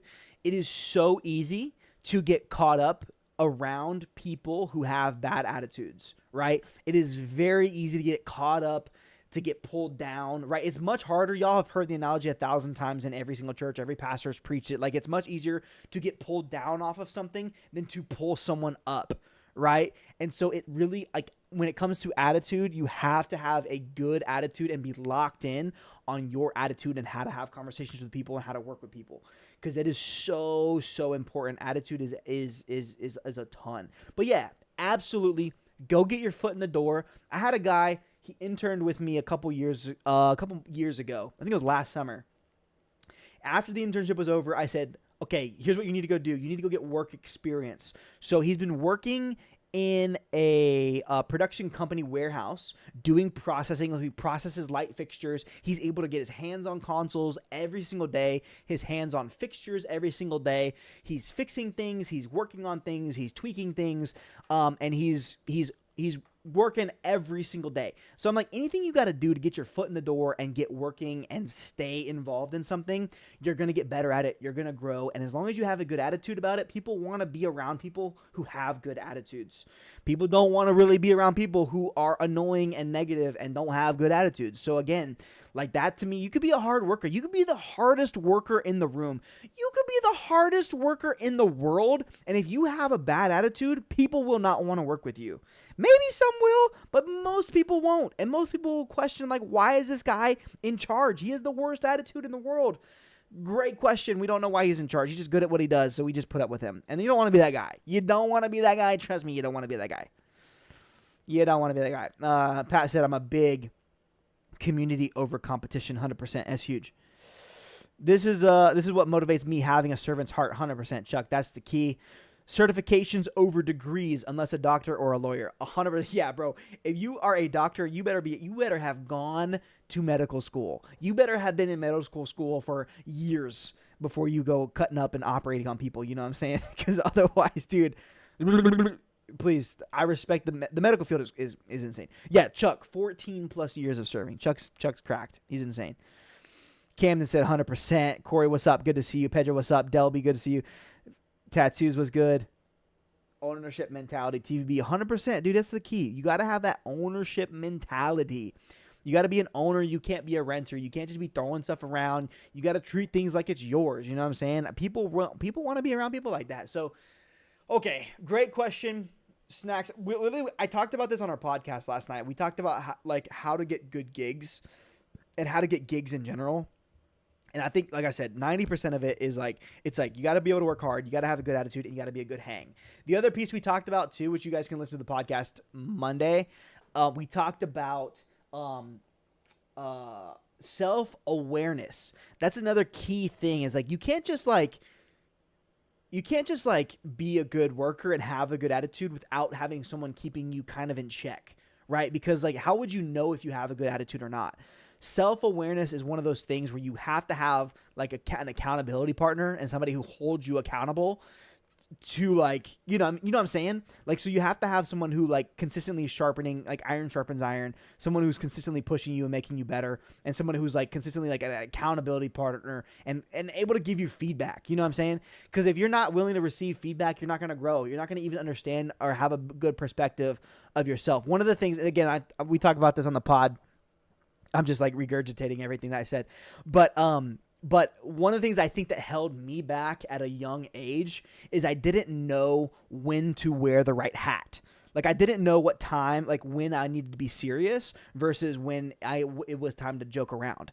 And I think that like being able to quickly master when to be serious versus when to joke around is like a super rare like kind of case. Like, a lot of people don't understand that and have that kind of like awareness, but I think being able to be a master of when to wear the right hat, when to play around versus when to lock in, especially in production, bro, is so crucial. Bro, mastering locking in the moment, bro. 100. You have to master how to lock in, because if you don't understand how to lock in, then it's just like people. It's that self-awareness thing of like, okay, bro, you're really good at what you do, but you play around too much. You joke around too much. You don't know how to stop joking. You know what I mean? And so I think when I was young, that was one of the things I really had to learn was, okay, bro, I need to know how to lock in, when to play around versus when to lock in. And I had a lot of really great accountability people who really just helped me keep me in check. Like, Shep, like, chill out with that. Hey, Shep, it's time to lock in. Hey, Shep, like, stop with that. You know what I mean? And people who I gave permission to call me out on crap. Because if you don't give people permission to call you out on crap, then you'll just kind of stay as you are. If you're annoying, you'll kind of stay annoying. Versus people telling you like, hey, when you did this, that was kind of annoying. Like, lock that in a little bit. You know what I mean? So I think giving people access to your life is also really, really helpful to just continue to be more and more self-aware. No, I usually go for surgery without knowing ChatGPT is super cool. Camden, I'm glad, man. I'm glad you just operate under ChatGPT's guidance. You know what I mean? Honestly, we should just have AI do the thing. Purple tally will humble you real quick. Wait, what is purple tally, bro? I'm missing that. I've never heard of that. You got to lock in when mixing. 100%. That's a key. I think it's the key. Is you just got to be able to learn how to lock in. Be dependable and timely, Snack says. 100%. You got to be on time. You got to be reliable. You got to be liable and reliable. Both of them. Not liable. You don't want to be liable. Actually, take responsibility is also like the same as being liable for something, I guess. So I guess that kind of works in the same way. But anyways, guys, I'm on here on Instagram. I'm also here on Twitch and YouTube. We've been chatting for the past 2 hours. How long has it been? How long have we been live on Instagram? Let's see. 90 an hour and a half. Holy cow, boy. We've been cooking on this thing. Been live for an hour and a half. Dude, the thing that seriously is when a client is on comp. Oh, that's actually okay. Dope. I didn't know that. But yeah, you better lock in. You better lock in when the client's on comp. 1,000%. Most of the time too, like, okay, let's be real. Like if you're saying something that the client can't hear, you're probably either talking trash about the client or talking trash about the event that you're doing. So you probably shouldn't be saying the thing that you're trying to say either way. But you know, we'll save that for another day. We won't talk about that part. Never heard of Purple Tally. It's always COC for us. Okay, bet. What's up, Johnny? Good to see you, my boy. Snow, what's up? Good to see you. Man, y'all are popping. That's the funny thing about Instagram, bro. People pull up on Instagram and they dip because this is Instagram, right? I was talking about this earlier, Snacks. Is like if you're on Twitch or if you're on YouTube, I think you've got the stream pulled up and you're listening and you're actively engaged on it. But on Instagram, bro, we've had probably, I would say like 700 people pull up on this stream, but then they dip because it's Instagram. No one's going to sit here on an Instagram live stream. This is not how you do live content. Okay. Here, okay, chat. If you want, okay, I'm going to give you a free social media tidbit of this. This is your free social media consulting and coaching right here. Okay. This is what I would charge you for. Okay. If you're doing something live like this, I've been live for an hour and a half and I'm really bad at this and I'm probably not going to do this because I'm bad at this. If I was good at this, and again, this is what you guys should be doing as well. When you do a live stream, the same amount that you stream, you should also go back and edit clips of your live stream. So like we've literally talked for like the past like hour and a half. I have like 10 to 15 clips that I know of facts that I've just been spitting on here that I should probably go back and clip and post for a later date. And that is how you grow a live audience. Like people are going to pull up on the live audience and they're going to dip, right? On Twitch right now, on YouTube right now, I've got 3 people on Twitch, 2 people on YouTube, 20 people on Instagram, but there's mad people coming in and out. So if you're doing live stuff like this, I personally like live better just because I like talking to people. I like kind of having these conversations. My ADHD is literally like fed off of this interaction. But you gotta be able to hydrate. Okay, bet. You gotta be able to take the long form content and chop it down into really good short form content because the short form stuff is what is going to get people to pull up on the long form stuff. Cause you're gonna be like, yo, we missed the conversation with Shep or we missed it or we missed that type thing. Let me drink my half. I can't drink Celsius. It's 10 o'clock and I'm still drinking Celsius. My wife said I have a problem. I don't know if she's right or not. She probably is. If the wifey says you have a problem, you definitely have a problem. But anyways, that's my free tip. If you're doing long form content like I'm doing like right now, which again, I really like doing long form content. I kind of rock with it. I have a fun time with it. You got to go back and make short form content out of it, which honestly, I'll probably cut this whole thing and put it on YouTube because why the heck not? I mean, that would actually be a great like YouTube clip. Maybe I'll just like go back through and like cut up different bits and pieces and make little YouTube videos about it. Again, you got to work smarter, not harder, but also editing, bro. Sometimes editing just takes so long. And I don't know. Maybe people will listen to this. Maybe. I don't know. Maybe they won't, but we'll post it on YouTube just for the fun of it. So, yo, Guillermo, appreciate you, bro. I'm excited to hang in July, which I got to book all your stuff. Don't hate me. Pedro, what's up, my boy? But yo, anyways, I love y'all, man. Y'all have been a lot of fun. This has been dope. I really appreciate y'all pulling up. Will you do another one of these? I need to do one of these. I need to do this like every night. So here's the actually don't tell my wife. She's downstairs watching some Love Island show. She watches all these Love Island shows. Chat, if y'all watch Love Island, do your thing, whatever. Apparently there is an episode every day. And so she's down there watching Love Island UK, Love Island USA, and doing all these things. So I'm kind of free. Low-key, I'm free. I'm chilling. So I'm going to probably be on here a little bit more. We're going to do some more live streams, do some more live content, and then I'll probably just sit down and edit it. I just need to literally just start editing. Let me just put this up here. I'll just start editing content and then posting it because I need to put it on my YouTube. I need to put it on my Twitch. And eventually what we'll do is Snacks. What I need is we just need to have moderators just clip stuff and post stuff for me. That's what I need to do, chat. I'm just gonna start hiring you guys. Who wants to passing through from Jamaica? Yo, what's up? That's what we're gonna start doing. Is I'm gonna start hiring people to clip and make content for me, so then I can just do this, and then someone else can do the editing side. Bro, editing is so tedious. It takes so much time. It's hard. My girl is in that Love Island thing too, bro. Literally, my girl is locked on Love Island. Yo, Devon, what's good, my boy? Devon's locked in Love Island. Dude, we should go do Love Island production BTS. My wife would freak out. Yo, does anyone know the Love Island production teams?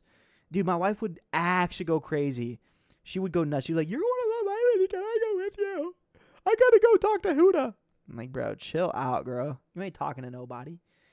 That just sounds like you got some gaming to do. No, dude, I just need somebody to edit clips for me, bro. Chat, I got the Sony 11 mil I was showing y'all earlier. But I got the Sony 11 mil on my FX30 right now. It actually looks really dope. You can't even see it that well. That's how wide the lens is. The lens is dope. I'm actually a big fan of this lens. I'm trying to make some more content with it. I recorded a video of us doing what do I edit in. I usually Premiere, just because it's like the thing I'm most familiar with. I used to use Final Cut, and I've been using Premiere just because I'm just faster at it. So, are you on Twitch or another platform? I'm on Twitch and YouTube right now. Live on Twitch and YouTube. Link in my bio. Y'all can pull up on there. Make sure you guys subscribe. Make sure you guys follow on both of them, bro. Please, bro. Please. I don't want to be on Instagram, bro. Instagram's trash, bro. Respectfully, bro. Instagram is cheeks, bro. This is actually the worst platform to stream on. Period. Instagram is the worst platform to stream on, chat. But I'm using Restream for OBS, so I'm sending this to Restream, and the Restream sending it to Instagram or to Twitch and YouTube, and here we are just chatting it up, bro. But I like the vibes. I like the vibes of people to be on, because the nice thing about Instagram is people pull up, and y'all are actually chatting on Instagram. So YouTube's, we're locking it in, we're figuring it out. My majority of my following is on Instagram right now, so I'm using Instagram to push you guys to YouTube and Twitch. On my way to YouTube. Let's go. Pull up on YouTube. Yes. Corey, what's up? What's up? I got the look. It's pinned down below. It says live on Twitch and YouTube. Link in bio. So y'all can pull up on YouTube. YouTube and Twitch is just better. I don't know. It's just better platforms. I might game a little bit on there, but honestly, I just like talking. I'm a talker, bro. Just bought a ton of cinema LUTs we can try sometime.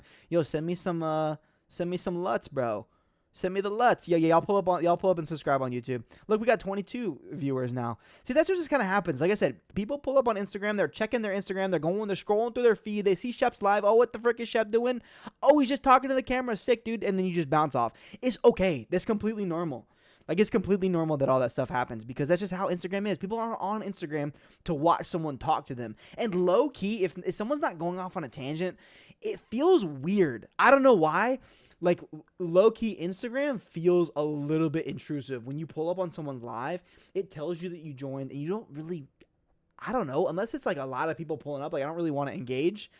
I don't know. Maybe that's just me. Sometimes I pull up on if it's like specific people who are on there, or if we're doing like a Q&A or something like that, or if you're like, I don't know, maybe you just have to be warm and engaging as a streamer.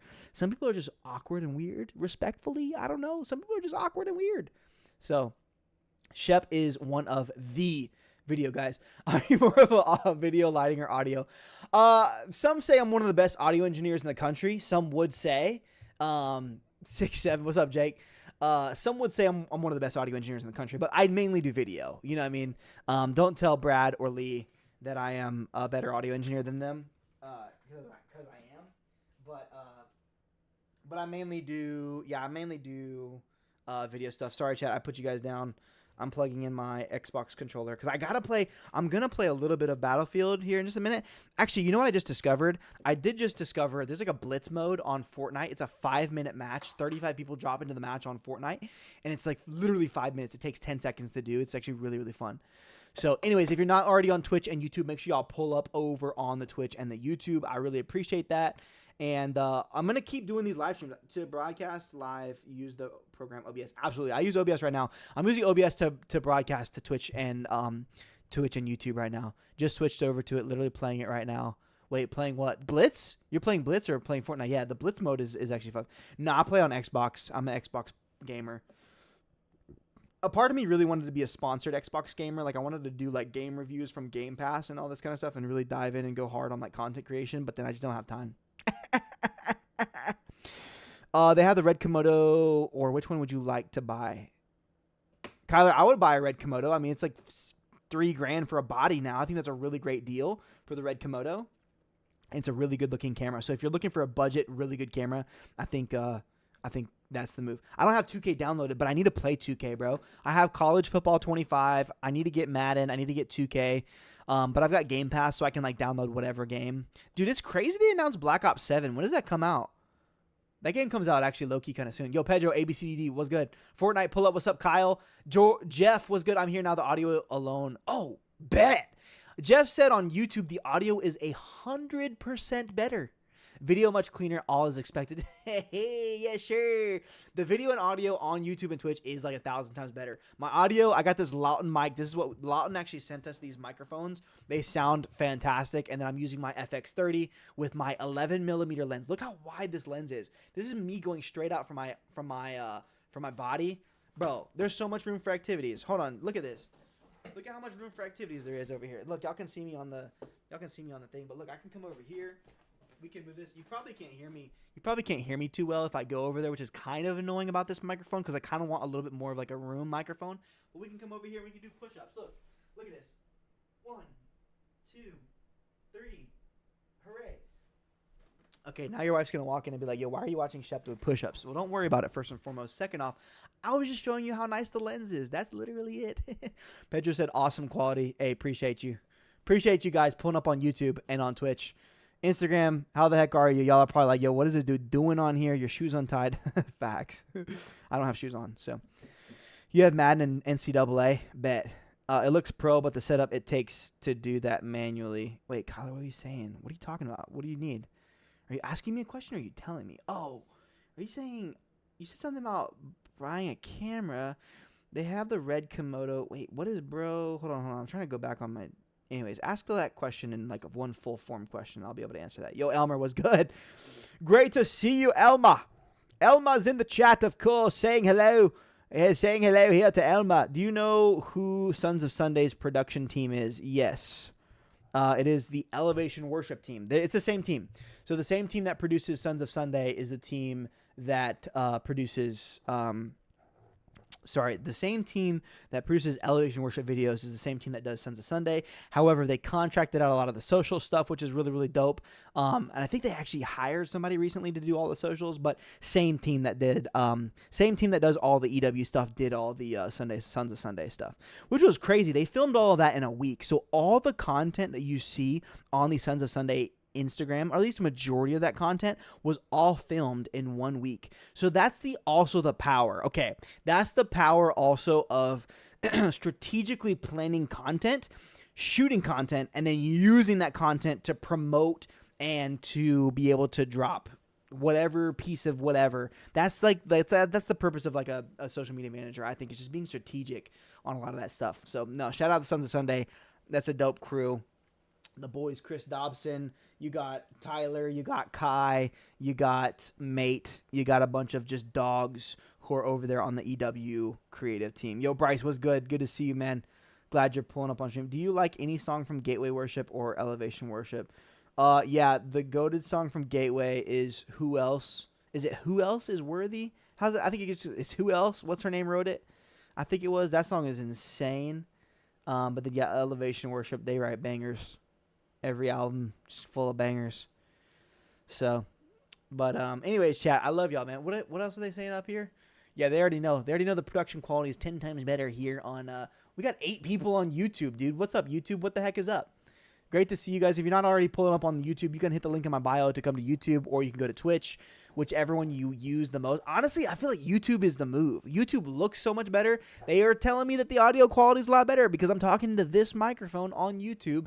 And I got the Sony 11mm lens, so you can see the entirety of my entire room right here on Twitch or on YouTube. Anyways. Okay, what other questions do you guys have? I need to get the heck out of here. We've been live for 1 hour and 8 minutes. 108 minutes. That's not even 1 hour and 8. Josh said, please. Josh, what are you saying please to? Please what? Please. Let's go live sometime and play NCAA. You don't want this smoke, bro. You don't want this smoke. Actually, I'm not that good at NCAA. I am pretty good. Yo, Luke, what's good, my boy? How you feeling? How are you feeling today, Lucas? Lucas, clearly way off topic, my bad, but what do you think about the Lumix S1 S12E? Is it actually II, or do you pronounce it S12E? Looking for into a hybrid camera. I think the Lumix stuff is actually kind of come play Blitz. Chill the heck out, Snacks. Throwback with the Blitz. I think the Lumix stuff is getting better and better. So for a long time when I worked at Hope City, we used the S1H and the S1. I think the S1H was like the nicer one. So, but we used those S1 and the S1Hs, and they were like great. Yeah, Kyler, you can ask a question for sure. But I don't know. I mean, I would go with the one that's a little bit more expensive, to be completely honest. I would also go the one, is it a crop sensor? Like, is it a Super 35 sensor, or is it a full frame? Because I would go full frame. I feel like, I don't know. I just feel like full frame is just more, or Super 35. Like, I wouldn't go APS-C. Yeah, I'll be at SALT this year, chat. If you don't already know, SALT is coming up. It's in Nashville this year, and it is going to be dope. I have a code for you guys to get like $50 off your admission. I have a code to get $50 off your admission to SALT. SALT is a conference that we do once a year, and it's pretty dope. And it's all of our creatives and techs and worship leaders and people coming together from all over the country. It's a lot of fun just to be able to hang out, say what's up, meet people, shake hands, kiss babies, all that stuff. There's no babies. I'm just kidding. We're not kissing babies. Don't clip me on that, chat. They're both full frame. Then I would probably go S12. I don't know. I'll go S12. Why not? Go crazy, Jeff. What's the difference between the S1E and the S12? Is it just like a, I don't know, like can one shoot 4K 60? The other one can shoot like 4K 30? Every camera can shoot 4K at this point in time because it's 4K. iPhones can shoot 4K. Favorite Marvel movie? Dang, that's a good one. I would probably have to go Marvel movie. I don't know. I really like Guardians of the Galaxy. I feel like Guardians of the Galaxy 2 would probably have to be up there, or Guardians of the Galaxy 1. I would probably do one of those. I don't know. Infinity War was insane. Endgame, you could just cop out and go with Endgame if you want to. Actually, Spider-Man Far From Home was fantastic. Also, Guardians of the Galaxy 3 was kind of crazy with the animal stuff. What was the most recent? Shang-Chi is up there. I'm not going to lie. Shang-Chi was a banger. But Marvel kind of fell off. Marvel kind of fell off big time. I'm not even a cap. Marvel fell off. You remain in contact with Kimry and Bentley. I was texting Kimry today. Yeah, absolutely. Those are the boys. Those are the boys. I actually do some social media management for the Skylark team too. So if you want to see more content, I do some stuff over there. They're awesome. Love those boys. They have a great vibe. Great team. So at what age did you accept Jesus? I was like, that's a great question. What age did you, last question for me. Have you kept God? How have you, dude, this is great. These questions kind of go hand in hand. How have you kept God at the center of your life while you do production? It can be very stressful and distracting. How have you kept God first and not get burnt out? Beautiful question. Okay. First, I'll answer yours was, when did I give my life to Christ? I gave my life to Christ at a very young age. I think I was 8 or 9 years old when I actually asked Jesus into my heart. I got baptized at a young age as well, around that same time. And it was, I remember I was sitting at my grandparents' table, and they had asked me like, hey, do you want to do the whole thing? We did the whole thing. It was dope. I was like, yeah, I received Jesus in my life, all that jazz. And they got baptized as well. So I've been a believer since a very young age. Till, from the point in which that I could comprehend and understand what being a follower of Christ was. Also, thanks so much, Pink Floyd. Welcome to the stream. Welcome to the herd. Glad you're here. So I've been a follower of Christ for a very, very long time. And then Alex asked this fantastic question is, how do you keep God at the center of what your life while you do production? Okay. Yes, it is very easy it's not very easy. It is easy to get burnt out on what you do. I didn't leave my church job because I was burnt out on what I do. I left my church job because I wanted to continue to do more. And I think that if you have the right fuel, if you have the right driver, the right purpose, vision, mission, direction for what you're doing, it makes what you do a lot easier to do. Okay, I said that very elongatedly, but when Bryce is a great question. It's magic, actually. I need to message you back too. I'm so sorry I didn't message you back. But when you have a purpose and vision, mission up for your life, it is much easier to have a why and to go back to that why to remember why you do what you do. I think a lot of times getting burnt out is kind of a result of not that you're not grateful, but not remembering God's faithfulness in your life, right? Because it's okay to get tired. It's okay to be tired and physically exhausted from something. I think it's also equally as important to take care of yourself. I think if you're physically healthy, if you're working out, if you're pushing yourself to grow in that area, if you're pushing yourself to grow mentally, reading books, doing things that are challenging you outside of what you currently work on, making sure that there are things in your life that are fueling you. I think if work is the only thing that you do, if being in church and working in church is the only thing that you do, I think that's how you get burnt out quickly. I think that's how you get cooked quickly. Like, you got to be able to have things to create balance in your life, right? You can't be working 24/7.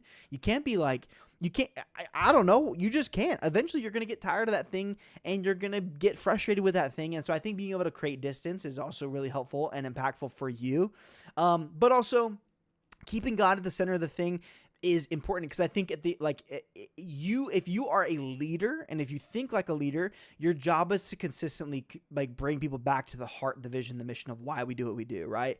And why you do what you do as a team. So I think if you're in that leadership mindset and you're consistently trying to bring people back, I would also evaluate who are the people who are speaking life into you? Who are your mentors? Who are the people who are like helping hold you accountable, right? Because I think those factors, staying physically, mentally, spiritually healthy, having the right accountability around you, the right people around you, the right people to challenge you, the right people to push you, all of those things are so important, so that way you're not like getting cooked and absolutely burnt out on what you're doing. So I know I said a lot there. If you got to go back and listen to it, do that. But I think, again, keeping God at the center of what you do and at the center of who you are is a constant, like, it's a constant relationship between you and God, right? At the end of the day, like, your relationship with God is between you and him. It's not for anybody else. But at the same time, like, you consistently going to him and being rooted in him is so important, because, again, I think that everything flows from the condition of your heart. So your attitude, the words that you speak, how you treat your wife, how you talk to your kids, your coworkers, how you see things. I think almost everything is an overflow of your heart, is an overflow of the condition of the heart. So if you're not keeping your heart in check, I think that's where you start to get a little bit cooked. That's where you start to get a little bit burnt out. You start to get a little bit like, man, why am I doing what I'm doing? I don't know why I'm doing what I'm doing. Oh, man. It's because you got to lock in and figure out, and you got to have the right people around you. And sometimes you need to take a break. Sometimes you need to take a daggone break, okay? Sometimes it's okay to take a break. Yeah, I should not be drinking Celsius at 10 p.m. Trevor, I don't know why I'm still live, bro. The chat is talking and we're here talking too, okay? Where are you working right now with Ross and the Eagle Eye system? I'm a freelancer. I work full-time freelance, so I'm working with a bunch of different churches. If you need something from me, let me know. Would love to work with your team, with your church. But we're full-time freelance, full-time consulting, starting a couple different companies, doing social media. I just came back from a week-long trip in DC where I did all the social media for Cine Live. So also, I've been talking for an hour and a half straight. My voice is actually getting tired. I feel it. One thing I found is that when you work in church, sometimes you feel like you already spent time with God because you're working in church, but not always the case. Yeah, at the end of the day, you can't be going to God just to get something from God. I think sometimes you just got to remember, you got to go to God just to spend time with God. Can I get an amen? Also, if you're not already on Twitch and YouTube, pull up on the Twitch and YouTube. Link is in my bio, and you guys can pull up. Takes more effort to spend time with him and in his word. Amen. That's so critical. Chef Strength is watching Love Island right now. Pillar in his life. Chuck's been here the whole time, just listening to me ramble and rant. Yo, what's up, Mosaic? What's up, my boys?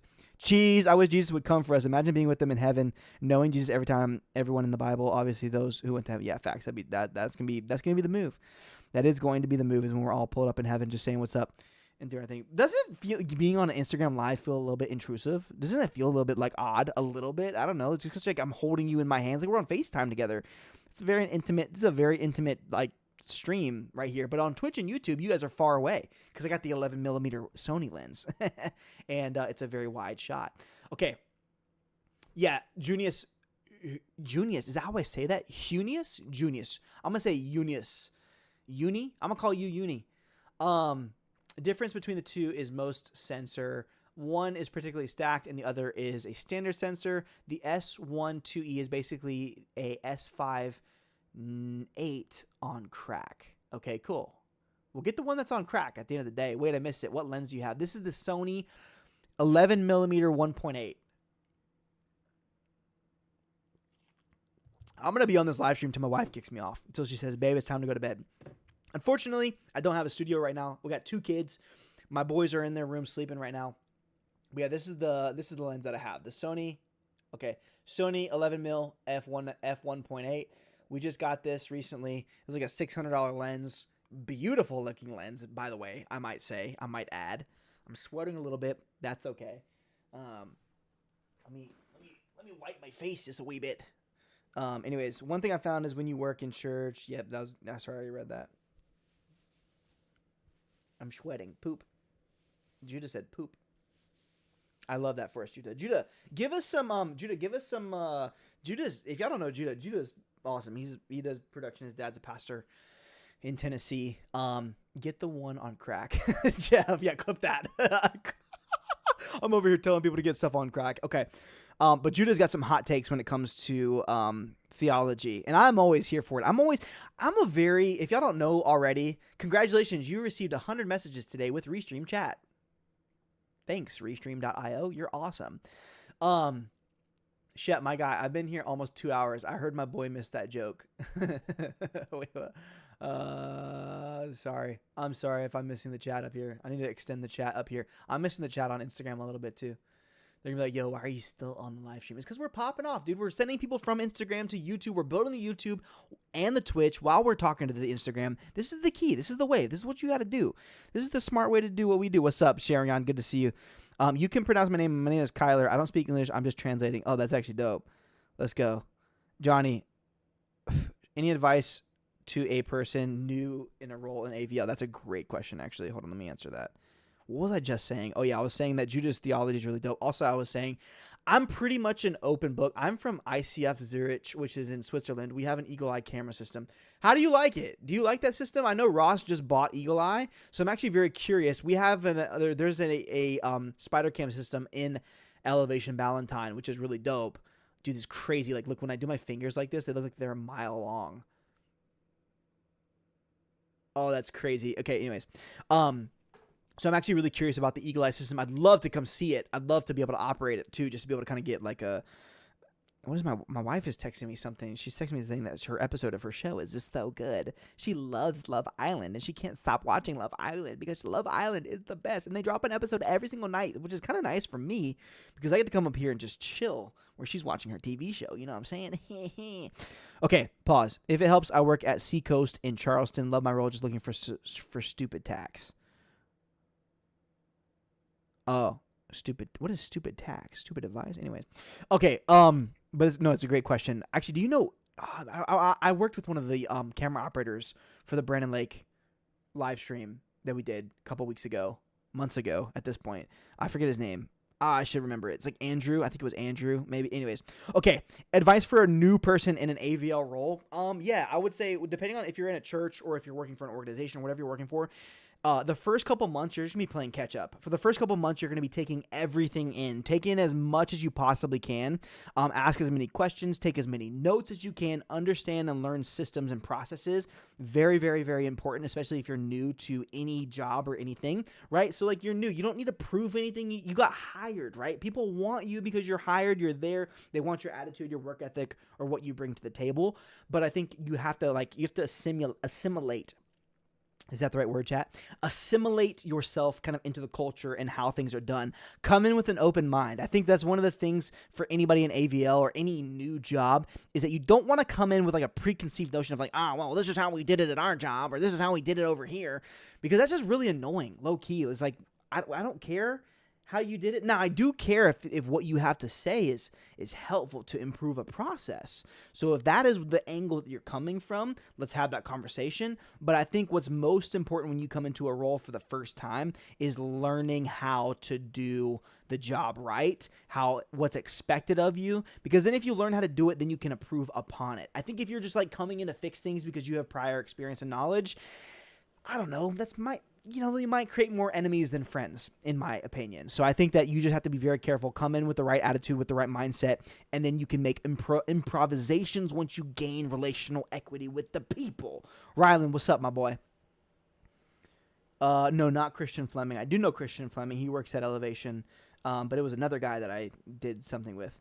Advice for ensuring my daughter's wedding can be seen all over the world. Okay, so if you want your daughter's wedding to be seen all over the world, what I would do is I would somehow figure out how to have your daughter's wedding during the FIFA World Cup that's coming up this summer, because everyone in the world watches the FIFA World Cup. So what I would do is I would figure out, again, if you had to pay millions of dollars to have a little 30-second spot or whatever it is, or if you go like run out onto the field and quickly do like the processional, like you take so and so, then you would technically be on live television for the world to see, and your daughter can her like wedding could be worldwide at that point. So I think that's one of the options that you have, is to just do it during the World Cup this summer. So hopefully that helps. We like it. You getting crazy shots that are not possible with a normal camera. 100%. Judy, is that? I mean, I want to see. Send me some footage of that if you can. I think that would actually be really cool to be able to see the eagle eye overseas. A lot of countries, a lot of places. The problem with the spider cam is that now it's only for lease. You can only lease it. You can't purchase it anymore. So I think that part is like kind of weirding people out. I'm like, I don't know if I want to spend all that money if I'm not even going to own the thing that I'm owning, right? It's like a long-term lease. You kind of want to own the thing versus like just leasing the thing, right? Especially something that costs that much. They're not cheap. They are not cheap, chat. Let me tell you what, man, they are not cheap. Now the eagle eye is probably about half the price of the raw spider cam, but the raw spider cam is not cheap. It ain't cheap. It ain't for nobody who ain't cheaping out on nothing. But if you're going to long-term lease it, I don't know, maybe worth it. Maybe 10 years you don't want it anymore. Maybe 5 years from now you don't want it. You want to change it up. So low-key, I wouldn't mind leasing something. It's not yours. You don't own it, you know, and you could change it out if you want it. You know what I mean? If you don't want it, you could just change it out. You know what I'm saying, chat? Chat, you know what I'm saying? Hey, if you're not already on Twitch and YouTube, hit the link in my bio. Pull up on Twitch and YouTube, chat. We got the nice camera. We got the nice audio. It's much better. It's a much better viewing experience because I got the Sony 11mm lens on the FX30. So we got the wide view, chat. Y'all can see. Look how wide this view is on Twitch and YouTube. So if you like Twitch or if you prefer YouTube, if you're just pulling up on Instagram, that's completely fine. Like I said, Instagram's the worst live streaming platform. I'm actually surprised it hasn't shut this stream down. It's I'm in live for 125 minutes. We're going on 2 hours. We've been live for 2 hours. Is that accurate? It's 10:20 right now. What the heck? I can't go back and edit this. This is why I need to pay an editor. I'm not going back and editing this, bro. And who's going back and watching 2 hours worth of a live stream? Chat, I have no idea. Maybe this will just save on my YouTube channel so that way I don't have to worry about it later going editing it. Chuck, you've been here for 2 hours. Kwan, what's up, my boy? You've been here for 2 hours, Chuck. You're crazy. You've been on Instagram Live for 2 hours. You're crazy. You're the one that's talking about crazy. You're the one who's whittly on a Thursday night, whittly right here on Instagram Live. Okay. I will send you some things on Instagram. All right, bet. Yo, Pedro, what's good, my boy? Again, chat, if you're not already on YouTube, pull up on the YouTube channel right now. 2 hours, bro. Who watches? Who goes live for 2 hours? I guess I do. I mean, if you're here, we're here. You know what I'm saying? We got a live stream. We got popping. We haven't dipped under 10 viewers this entire stream. So if all of you left right now and went to YouTube, we would dip under 10. Let's try to get YouTube and Twitch up to 10 viewers. That would actually be kind of sick, though, if we could get 10, have like 10 plus here, 10 plus there, and then 10 plus on Twitch. We have like 6 on Twitch, I think, are the numbers. If the numbers are not deceiving me, which they might be deceiving me, but it looks like we have like 10. We have like 6 on Twitch, 7 on YouTube, 12 on Instagram, which is dedication. You are dedicated, Chuck. I respect that. Yo, Clint, what's up, my boy? Clint, we got an episode of the podcast dropping on Monday just for you, just for Clint, because you asked for it. I know our schedules have been crazy. What is Twitch? I know, right? It's a young man's game. You're over here trying to figure out how to operate Instagram, and I'm telling you to go to Twitch. You're like, what the heck, brother? What is this purple dinosaur app? I got this multicolored Instagram app. Let's get all my. Actually, if you don't follow, there's an account on Instagram. It's called Real News No BS. Except that actually says the word BS. I'm a fan. I like that account. They keep it real. It's like a local. It's like dudes on Instagram basically doing journalism and all this stuff. So it's not like it's not like biased left wing, right wing. It's actually kind of a dope account. So I thought this was Twitter. Bro, you forgot to put your glasses on. You got to put your like contacts in, Clint. I know it's 10:20. You should be sleeping right now, big dog. It's like 2.5 hours past your bedtime. I'm surprised you. Wait, are you West Coast? Okay, no, okay. Your bedtime's in 10 minutes. You have 8 minutes to be in bed, Clint. That's literally, you have 8 minutes. I get it. You're in bed. You're about to go to sleep, but you pulled out the app just to check on, you know, grandkids and all that jazz to see if the grandkids posted. And you just happen to see Shep's on the Instagram lives. What do we do over here? So then you pull up the live, and here we are. So, Chuck, you and Clint would get along really well. You would like Clint. Clint was the production manager at Bethel for like 47 and a half years. I think for just about half his life, he was over there, and now he's retired. Actually, he's not retired. He works for Sweetwater. He works for the integration side of Sweetwater, which is called something else, I think. But anyways, he does integration all over the country and all over the world. So, but like I said, hey, we're here. We're on Twitch. Clint, that was actually a really funny roast. That was just off the top of the dome. We're here on Twitch and on YouTube. I got what's up, Camilla from the Philippines. Let's go. You love to see it. We got the homies pulling up on YouTube from the Philippines. I'm telling you, we're going to build the YouTube. Soon I'm not even going to have to go live on Instagram anymore. I'm just going to go live on YouTube, and y'all are going to be pulling up on the YouTube. I need to make more YouTube videos, guys. I need editors. If you guys edit, send me your like your creds, because I'm going to film stuff. I just don't have time to edit. I'm a lazy editor. I do editing for Instagram. Short form. I can talk. That's about it. And then I ADHD my short form videos. That's me. That's my mantra. I'm a short form king because I'm a short king. I'm actually 5'9". I'm not that short, but some would call that a short king, respectfully. Yo, Edward, what's good, my boy? Great to see you. Glad you pulled up on Instagram. Hey, if you're not already on YouTube, make sure you pull up to YouTube. Hit the link in my bio, and you can go to the YouTube and pull up on there as well. We got 8 people open in 2 tabs to help the views. Yo, Harrison is putting in double time work for those of you guys on Instagram who are not on the YouTube channel right now. But Harrison's over there got 2 tabs open. 2 tabs for the YouTube. I don't know if that's actually how that works, Harrison, unless you have 2 separate accounts. Then that works for me. But we got the home. I'm doing this to Insta and YouTube. Nice, Petro. Just mute one of them and then come back to the other one. And here's the thing. I'm actually low-key, okay, I'm testing. Because I had the Sony ZV or EV110 booty cheeks of a camera. Here's the lens from it, actually. This is like the lens that came with it. It's a 3.5 to 5.6, 16 to 50 lens. This is like the stock lens that comes with the Sony EV110. It looks so bad. It looks so cheesy. So we got the Sony 11 millimeter lens, f1.8 to put on the FX30. Looks so much better. But here's my biggest complaint about the Sony EV110, which church launch, if you're on here, I saw you make a post about like buying a Sony EV110. No, do not buy the Sony EV110 because it dies after like 30 minutes of use because of heat. It can't handle heat.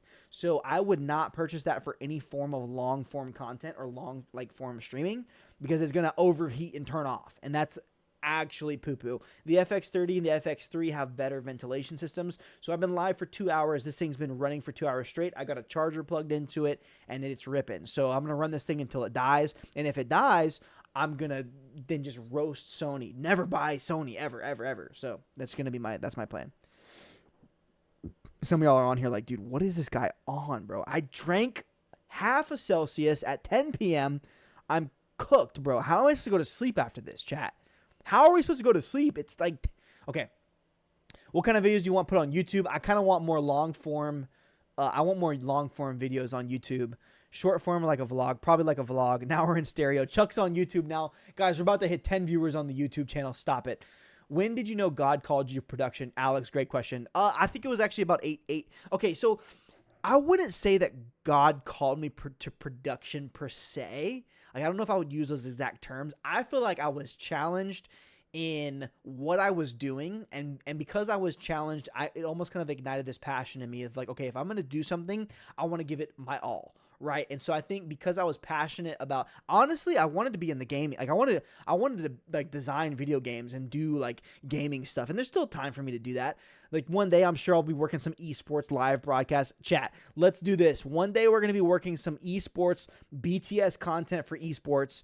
Speak it into existence. Some of y'all help me get there, but that's what I want to do. I like gaming. I want to do production for gaming. I wanted to do I went to college for half a year for simulation and game development. So I lied. When I said I didn't go to college, I didn't go to college for production. I went to college for simulation and game development because I wanted to be a game developer. Okay. That lasted a year before I went into the full-time workforce, but I wouldn't say that I necessarily got called into production. I feel like it was just something that I was having a really fun time doing. I really enjoyed it, and I wanted to learn and grow and do more of that. So I think for me, it was more of that. Question: how do I get into the line of work that you do, Edward? There's a lot of different ways. Number one, you could start by serving at your local church in production and just learning, growing, contributing, and building. Shep, this is you and your norm. You're actually not wrong, Kwan. This is my normal level. You can start serving in the church. I think one of the most underrated ways is continue to serve into the church, contributing, leading, building relationships, laying a foundation, all those things. You can learn a lot. Finding a local church that has some of the gear that you want to work with, I think, is also kind of an important thing depending on where you live at. The other thing you can do, yo, Ed, what's good, my boy? Good to see you on YouTube.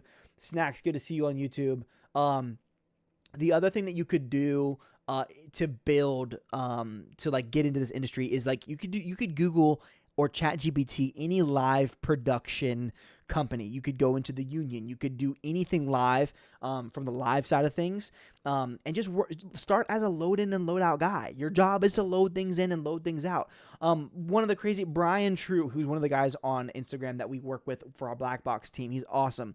Brian started as the driver. He was a driver, and what he would do is he would help unload cases and load in cases, and eventually he worked up to being YG's production manager. And then he ended up working with Beyonce and Jay-Z, all because he took the extra step of not just being a driver for all the production gear, but helping unload it and load it back up. And just being someone who's available, you kind of get your foot in the door. I would ask ChatGPT, what are the local production companies in my area that I can start working with, that I can apply for?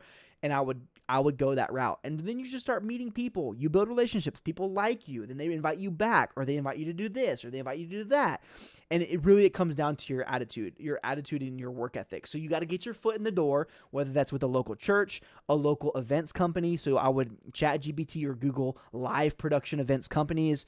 I would ChatGPT or Google rental houses, because even rental houses, working in a rental house, processing gear, staging, rentals, all those kind of things. You're getting your hands on at gear and getting you different experiences. Whoa, Snacks. The company I used to TDPM for managers, a lot of their stuff out of Raleigh. Send me their contact, or send them, say, hey, Shep's a guy on Instagram. He makes BTS production content. He generated 900,000 views for a company in 1 week for the send them anyway, send them my way. We'll have a conversation. I'd love to do that. That'd be so much fun. Anyways, so like I said, I talked about that earlier. What's up, Litster?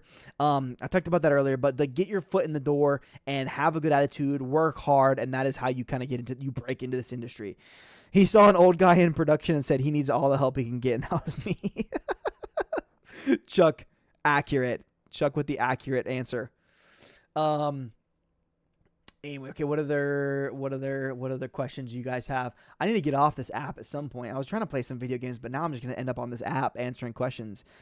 I served in my local church for the past 10 years. Edward, huge. So now it's time to take that experience that you have for the past 10 years and put it to the... That's what we do, is you build relationships over the course of 10 years. You build relationships. Who are some of the contractors that your church works with? Who are some of the production houses, the rental houses that your church works with? There are probably prior relationships and things that you can work with. Yo, what's up, Vaughn? Good to see you. You can work with and work off of based off of the church that you're working in, if that makes sense. So again, never underestimate some of those things. Hey chat, we are over on YouTube and Twitch right now. So yo, we broke 10 viewers on YouTube. You'll love to daggum see it. Thank you guys so much for pulling up on the YouTube. Hit the link in the bio. Come over to YouTube and Twitch. It's way better audio and better video. I told you, we're just on an iPhone right here. Maybe some of y'all rock with this nasty iPhone lighting. This lighting is weird too. It's like this light is kind of crazy. We got the cinematic. Look, we got the FX30 with the Sony 11mm lens, and we got the nice Lauten microphone right here. So this audio is going to YouTube and Twitch.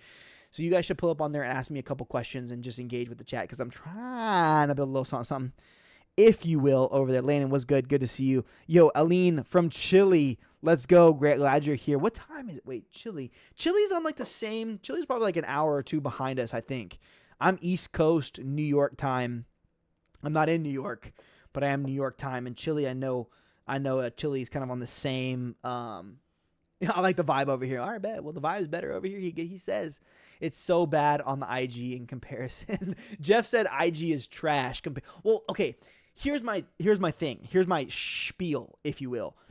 Instagram is not a live streaming platform. Like Twitch, technically, Twitch and Kick are like the two best. I've been slouched over. I need to put my phone right here. And then just like put it on a tripod stand so I can actually like talk to you guys. I've been slouched over. My posture's bad. I feel it in my back. Sorry, I meant to say Instagram is not a live streaming platform, right? So Instagram is not meant for all this. YouTube, Twitch is meant for a live stream. Most people, you're on this app because you're scrolling. You're on Reels. You're looking at posts. You're looking at stories. You're checking in on your ex, whatever you're doing on Instagram, it's probably not the most productive thing in the world, okay? Now, on YouTube and Twitch, it's a little bit more productive. It's a little bit more friendly for, like, chatting and all that kind of stuff. So, hey, Chuck, love you, brother. Thanks for pulling up on the stream. That was a peace sign. I was doing a peace sign. Sorry, I kind of only saw one finger. Wife says shut it down. Wait, did she actually say that? She probably did. She was just telling me how good her TV show is. I said, girl, go have a blast, girl. Do your thing, girl. Enjoy your TV show, girl. I'll just be up here live on the Instagrams and the Twitch and the YouTube. Anyways, may I ask how to connect the DSLR camera to a video switcher? Yes, HDMI out of the DSLR. You need to probably convert it to SDI so you can get like an HDMI to SDI converter. Blackmagic makes plenty of them. There's a couple different options that you have right there. Then you go SDI into the video switcher. If it's HDMI into the video switcher, you just go HDMI out of the camera directly into your switcher. Super simple, super easy. Bada bing, bada boom. And just like that. And then just make sure that the camera has HDMI out on it. Some of those cameras, you have to like turn on HDMI output. Some of them are micro or mini HDMI. So you have to get a cable that's micro HDMI, mini HDMI, to HDMI. So Blackmagic or Panasonic, I'll probably go Blackmagic just because I think that Blackmagic ecosystem is just insane compared to Panasonic. I just think Vericam, you can make them look good and they look good, but like, I don't know. I just think it's a little bit dated in my opinion. I would go Blackmagic just to live in that entire ecosystem. That ecosystem is really dope. Yo, TPP was good. ADHD rant. Hey, stop. I've been ADHD ranting for the past 140 minutes, bro. How? How have I been ADHD ranted? Jeff, you like that? I know you like the X comment. See, people are up to no good on Instagram, I think. I don't know. Like, what are you doing at 10:35 p.m. on Instagram? You know what I'm saying? Like, go to sleep. Actually, or pull up on YouTube and Twitch. It's a better platform. You can watch better videos on YouTube anyways. The recommended video next to mine's probably like a Mr. Beast video anyways. So you'll be on my page for like 10 seconds before you go watch some Mr. Beast video. Like, you know, we have the vibes over here. We're chilling, we're vibing, but you know, pull up on the YouTube and the Twitch. Kawan, what are you doing over here? Go to the YouTube and the Twitch. It's way better over there and get the chat moving. How long should an HDMI cable be? Do not go over 50 feet. I recommend staying around 25, but don't go over 50. I don't think it'll work much after 50. There are optical HDMI cables that'll go like 100 to 300 feet, I think. I think it's only 100 actually. But 100-foot optical HDMI cables is literally HDMI and it converts into optical, which is fiber. And then it can run much further and then it goes back. Yo, what's up, Yanira? Good to see you. What videos are you going to upload to YouTube, Camilla? I don't know. This one, you know, this 2.5 hour live stream I'll upload to YouTube. But dude, I need to figure it out. I need to do more. I need to write more content. I started writing content. Chat, I started writing content. My voice is going away. I've been talking for 2.5 hours straight. I'm drinking this Celsius water. I got a problem. It's 10:36 p.m. I need to go to sleep. We're going to ride bikes tomorrow at one of the greenways that's local here. So I gotta get up here in a little bit. So. Yes, I shouldn't be here because I got to get these edits done. TPP, you're right, facts. Oh, you're editing. We'll pull up the YouTube channel and just watch this on YouTube. Churches using Alexas is insane. I mean, yeah, but if you got the money, you got the budget. I'd rather go Alexa and spend money on Alexa than anything else. Production hot take. I don't know, Kawan. What's a hot take? Okay, here's my production hot take for the. Okay, chill. Throwing my phone around. My production hot take. I guess I can flip it around and I can flip you guys. That would look nicer. My production hot take is that you don't need better gear. Okay, my microphone fell down. My production hot take is that you don't need better gear. You need to learn how to use your gear better.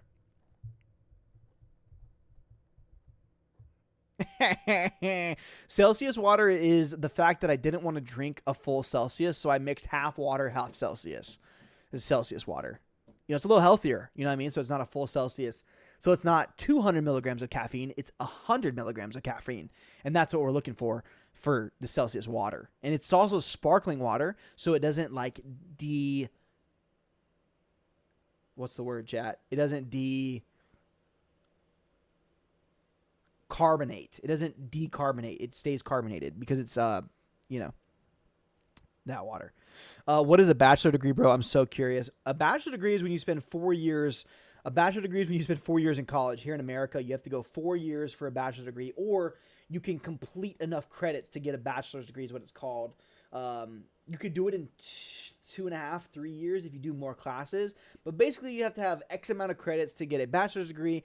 2 years is typically an associate's degree. 4 years is a bachelor's. 6 years is a master's. You get your doctorate's at 8. So it just really depends on what program you're in. But it's kind of like the tier system when it comes to college here in the States. So kind of interesting. So what's up, champions? Good to see you, Sam. Good to see you, Hat. What's up? Good to see you. I want to intern with you. Well, I don't have an internship available, but I might be cooking up something here pretty soon. I might be cooking. I shouldn't be here because I got to get these edits done. That's so funny, bro. Y'all are hilarious. I love you guys. Thanks so much bro. What camera do you recommend for starting a production company? I would probably go with depends on what your budget is, but I'll probably go with a Red Raptor. I think a Red Raptor is a really great starting point. So if you want to go red, you can go the red direction. I think you could get the job done with a Canon C400. It really depends on your budget. C400, C80 for Canon. Red Raptor if you want to go big. Komodos are cheap right now because of the price drop. Or if you want to go Sony like FX6, I think that's a great functional camera. So if you're really trying to start any of those are great. You know what I mean? Hi, my name is Marvel. What's up, Marvel? Good to see you. Good night. I need to go to work. I'm in Taiwan. Yo, go to work. Be on time. I love that. So I think really any of those cameras, Samuel, are great starter cameras. I mean, you could get away with FX3 and FX6. Great cameras. Like I said, Canon C80, a great camera. The Panasonic Lumix S1H. I think it's just Lumix X1H are great cameras. You have some good options. I think as long as I would go for like a $3,000 to $5,000 camera to start, in my opinion, just because I think there's a more headroom there versus a cheaper camera. But what do I know? I haven't started a video production company. I am trying to acquire more gear, though, for sure.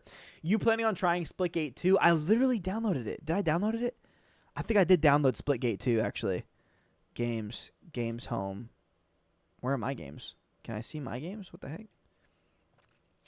My buddy wanted to play Rainbow Six Siege. My games and apps? Yeah. Installation stopped. Sick. Love that. Oh, there's not enough storage space on my Xbox. Love that as well. I'm probably never going to play Battlefront 2. I mean, just to be completely honest, I'm going to uninstall Battlefront 2. I played it one time the other day because everyone was hyped on Battlefront. Okay, there we go. Now Splitgate 2 is installing right now. Mic drop. Snacks. There we go. Who do you want to win the finals? I want the Thunder to win the finals 100% for sure. Thunder would be dope. Might be a little bit different for doctors and lawyers. The degree years, yeah, 100%, Jeff. I'm so inaccurate when it comes to schooling. I didn't finish my college degree, so I can't tell you. I'm the third of 4 kids. I was the first one to get a high school GED. Technically, my older siblings, I don't think they even have a GED. Respectfully, they're doing great in life. They're doing great. They're doing good things. They're doing great things. Don't worry about it. But I'm the only one to have a high school GED diploma. So take that. I was the first. My sister has one too. My youngest sister. I will send you later a little best of our EE system on Instagram. Okay. Oh yeah, the Eagle Eye. I would love to see that. Let me know if you want to play Splitgate 2 or anything else. Paternity leave has me looking for something to play a lot of free time right now. Dude, you know what you should play? You should play some of these, Outer Worlds is kind of cracked. What else? I was going to download Crash Bandicoot. I thought that could be kind of fun. There's a couple of really good games. Oh, yeah, Rematch is another game that I saw got added. It's like a third-person soccer game that looks kind of fun. Oh, look, Call of Duty World War II is coming to Game Pass. Love to see it. What else? Wu Chang, Gears of War Reloaded, Tomb Raider. That's actually a really fun game. Minecraft. You can never go wrong with Minecraft. The Finals is also a really fun game as well. Oh, my wife might be telling me to go to sleep. Hey, babe. I've been live for like 2.5 hours. Don't go where the TV is. Okay. They can't see you though. Anyways, my wife's here. You want to say hi? Everyone say hi, babe. Don't call her babe though. Say hi, Miss Shep. Hello. Yeah, I'm the only one who can call her babe. You guys can't do that. I guess you can, but I'll stop you. Okay. Chat, we got to wrap this thing up because the wife's done with her show, and your boys got to go. Was that funny? Was that funny? I guess. Why is she laughing at me? That's actually crazy. She doesn't laugh at me. She usually thinks I'm dumb. Will said, hi, babe. Oh, my bad. That's funny. You're trolling him. You're being funny. No, he's being funny. Everybody's saying hi. Everybody's saying, oh, my mic fell. My microphone fell. Dude, my son plays with this mic clip holder all the time, so it never stays. He literally goes over and sits there and goes, hey, chat, what's going on? Yeah, bro. He literally will. He's been like, he's known that I've been streaming since forever, since he was a little kid. Everyone's saying hi to you, by the way. So my 4-year-old will come up and grab the mic and go, hi, chat. What are you guys doing? Hey, chat. And he just does that all the time because he's conditioned. He's like conditioned at this point to always just talk to chat whenever he sees a microphone. Whenever we were at church too, like he would come up and be like, hi, chat. Hi, chat. What's up, chat? On your comm. Yeah, on like comms, like anything. He's like, hi, chat. He just talks to chat anytime he sees a microphone. It's really cute. Okay.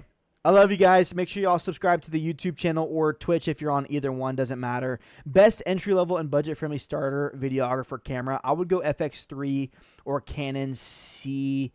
I think the Canon R5 is like the newest Canon camera. I would say that's great for a starter video camera. Yeah, I would go FX3.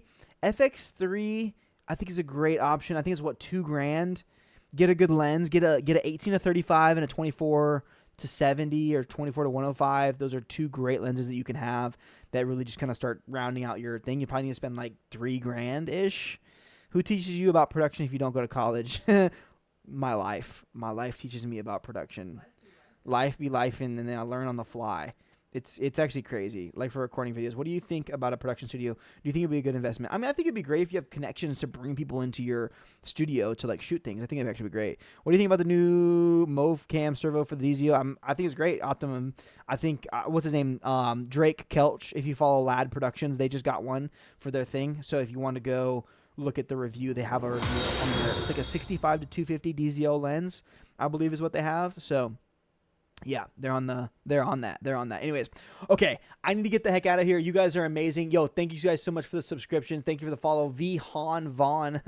Welcome to the stream. Y'all are dope. We've had a fantastic turnout both on Instagram and on YouTube and Twitch. I've been talking for this entire time. My voice actually hurts. I've been hearing you. You can hear me downstairs? Literally. Dude, I bet you my neighbors are so pissed. You should probably text him. I should text Serge. Serge is going to text me and be like, Shep, shut up. You're so annoying. Chat is actually crazy. My neighbor Serge, they're awesome. He followed me on Instagram a while ago, and then we just like talk and like chat. They're awesome. They're like a fantastic couple. So respect to Serge. Sorry if I have kept you up to 10:40. No, they're a young couple. They probably stay up late. They're probably watching a show or something. I don't know. Anyways, I need to get the heck out of here. You guys are amazing. I love you all. We'll be back on stream again probably tomorrow night if my wife has something to do. If not, maybe not tomorrow night, but peace and love. Bye, Instagram. See y'all later. Bye. Y'all are still live because I just said bye to Instagram. Let me discard that video. Actually, wait. Cancel. View insights. Let's just look. Okay, so we had 1,000 accounts reached, peaked at 40 viewers, 436 comments, and 131 accounts engaged. 2.5 hours is how long I've been live right now on Instagram. That's actually pretty good. 1,074 on Instagram. Yeah, maybe I just. Well, it does like some weird stuff. Sometimes it hides it from people. Like if you're not like live for Yeah, like whatever. I just like refresh and I thought it would be in like the stories, you know. Yeah, and typically it does, but sometimes it's weird and it hides it. Anyways, chat, y'all are amazing. I love you guys. Actually, I need to do this more. I've been doing this. This is like the rock on symbol. Yeah, that's like I need to do this with my thumb out. It just doesn't feel right. I'm gonna get clipped. I'm gonna do this. Love you guys. I love you. It's like sign language. I love you. Big ups. Hey, cheers. Chat. Thank you guys for those of you guys who subbed up, and for those of you guys who followed for the first time. Y'all are amazing. Love y'all, and I'll see you guys on a future stream. Peace. Peace. out.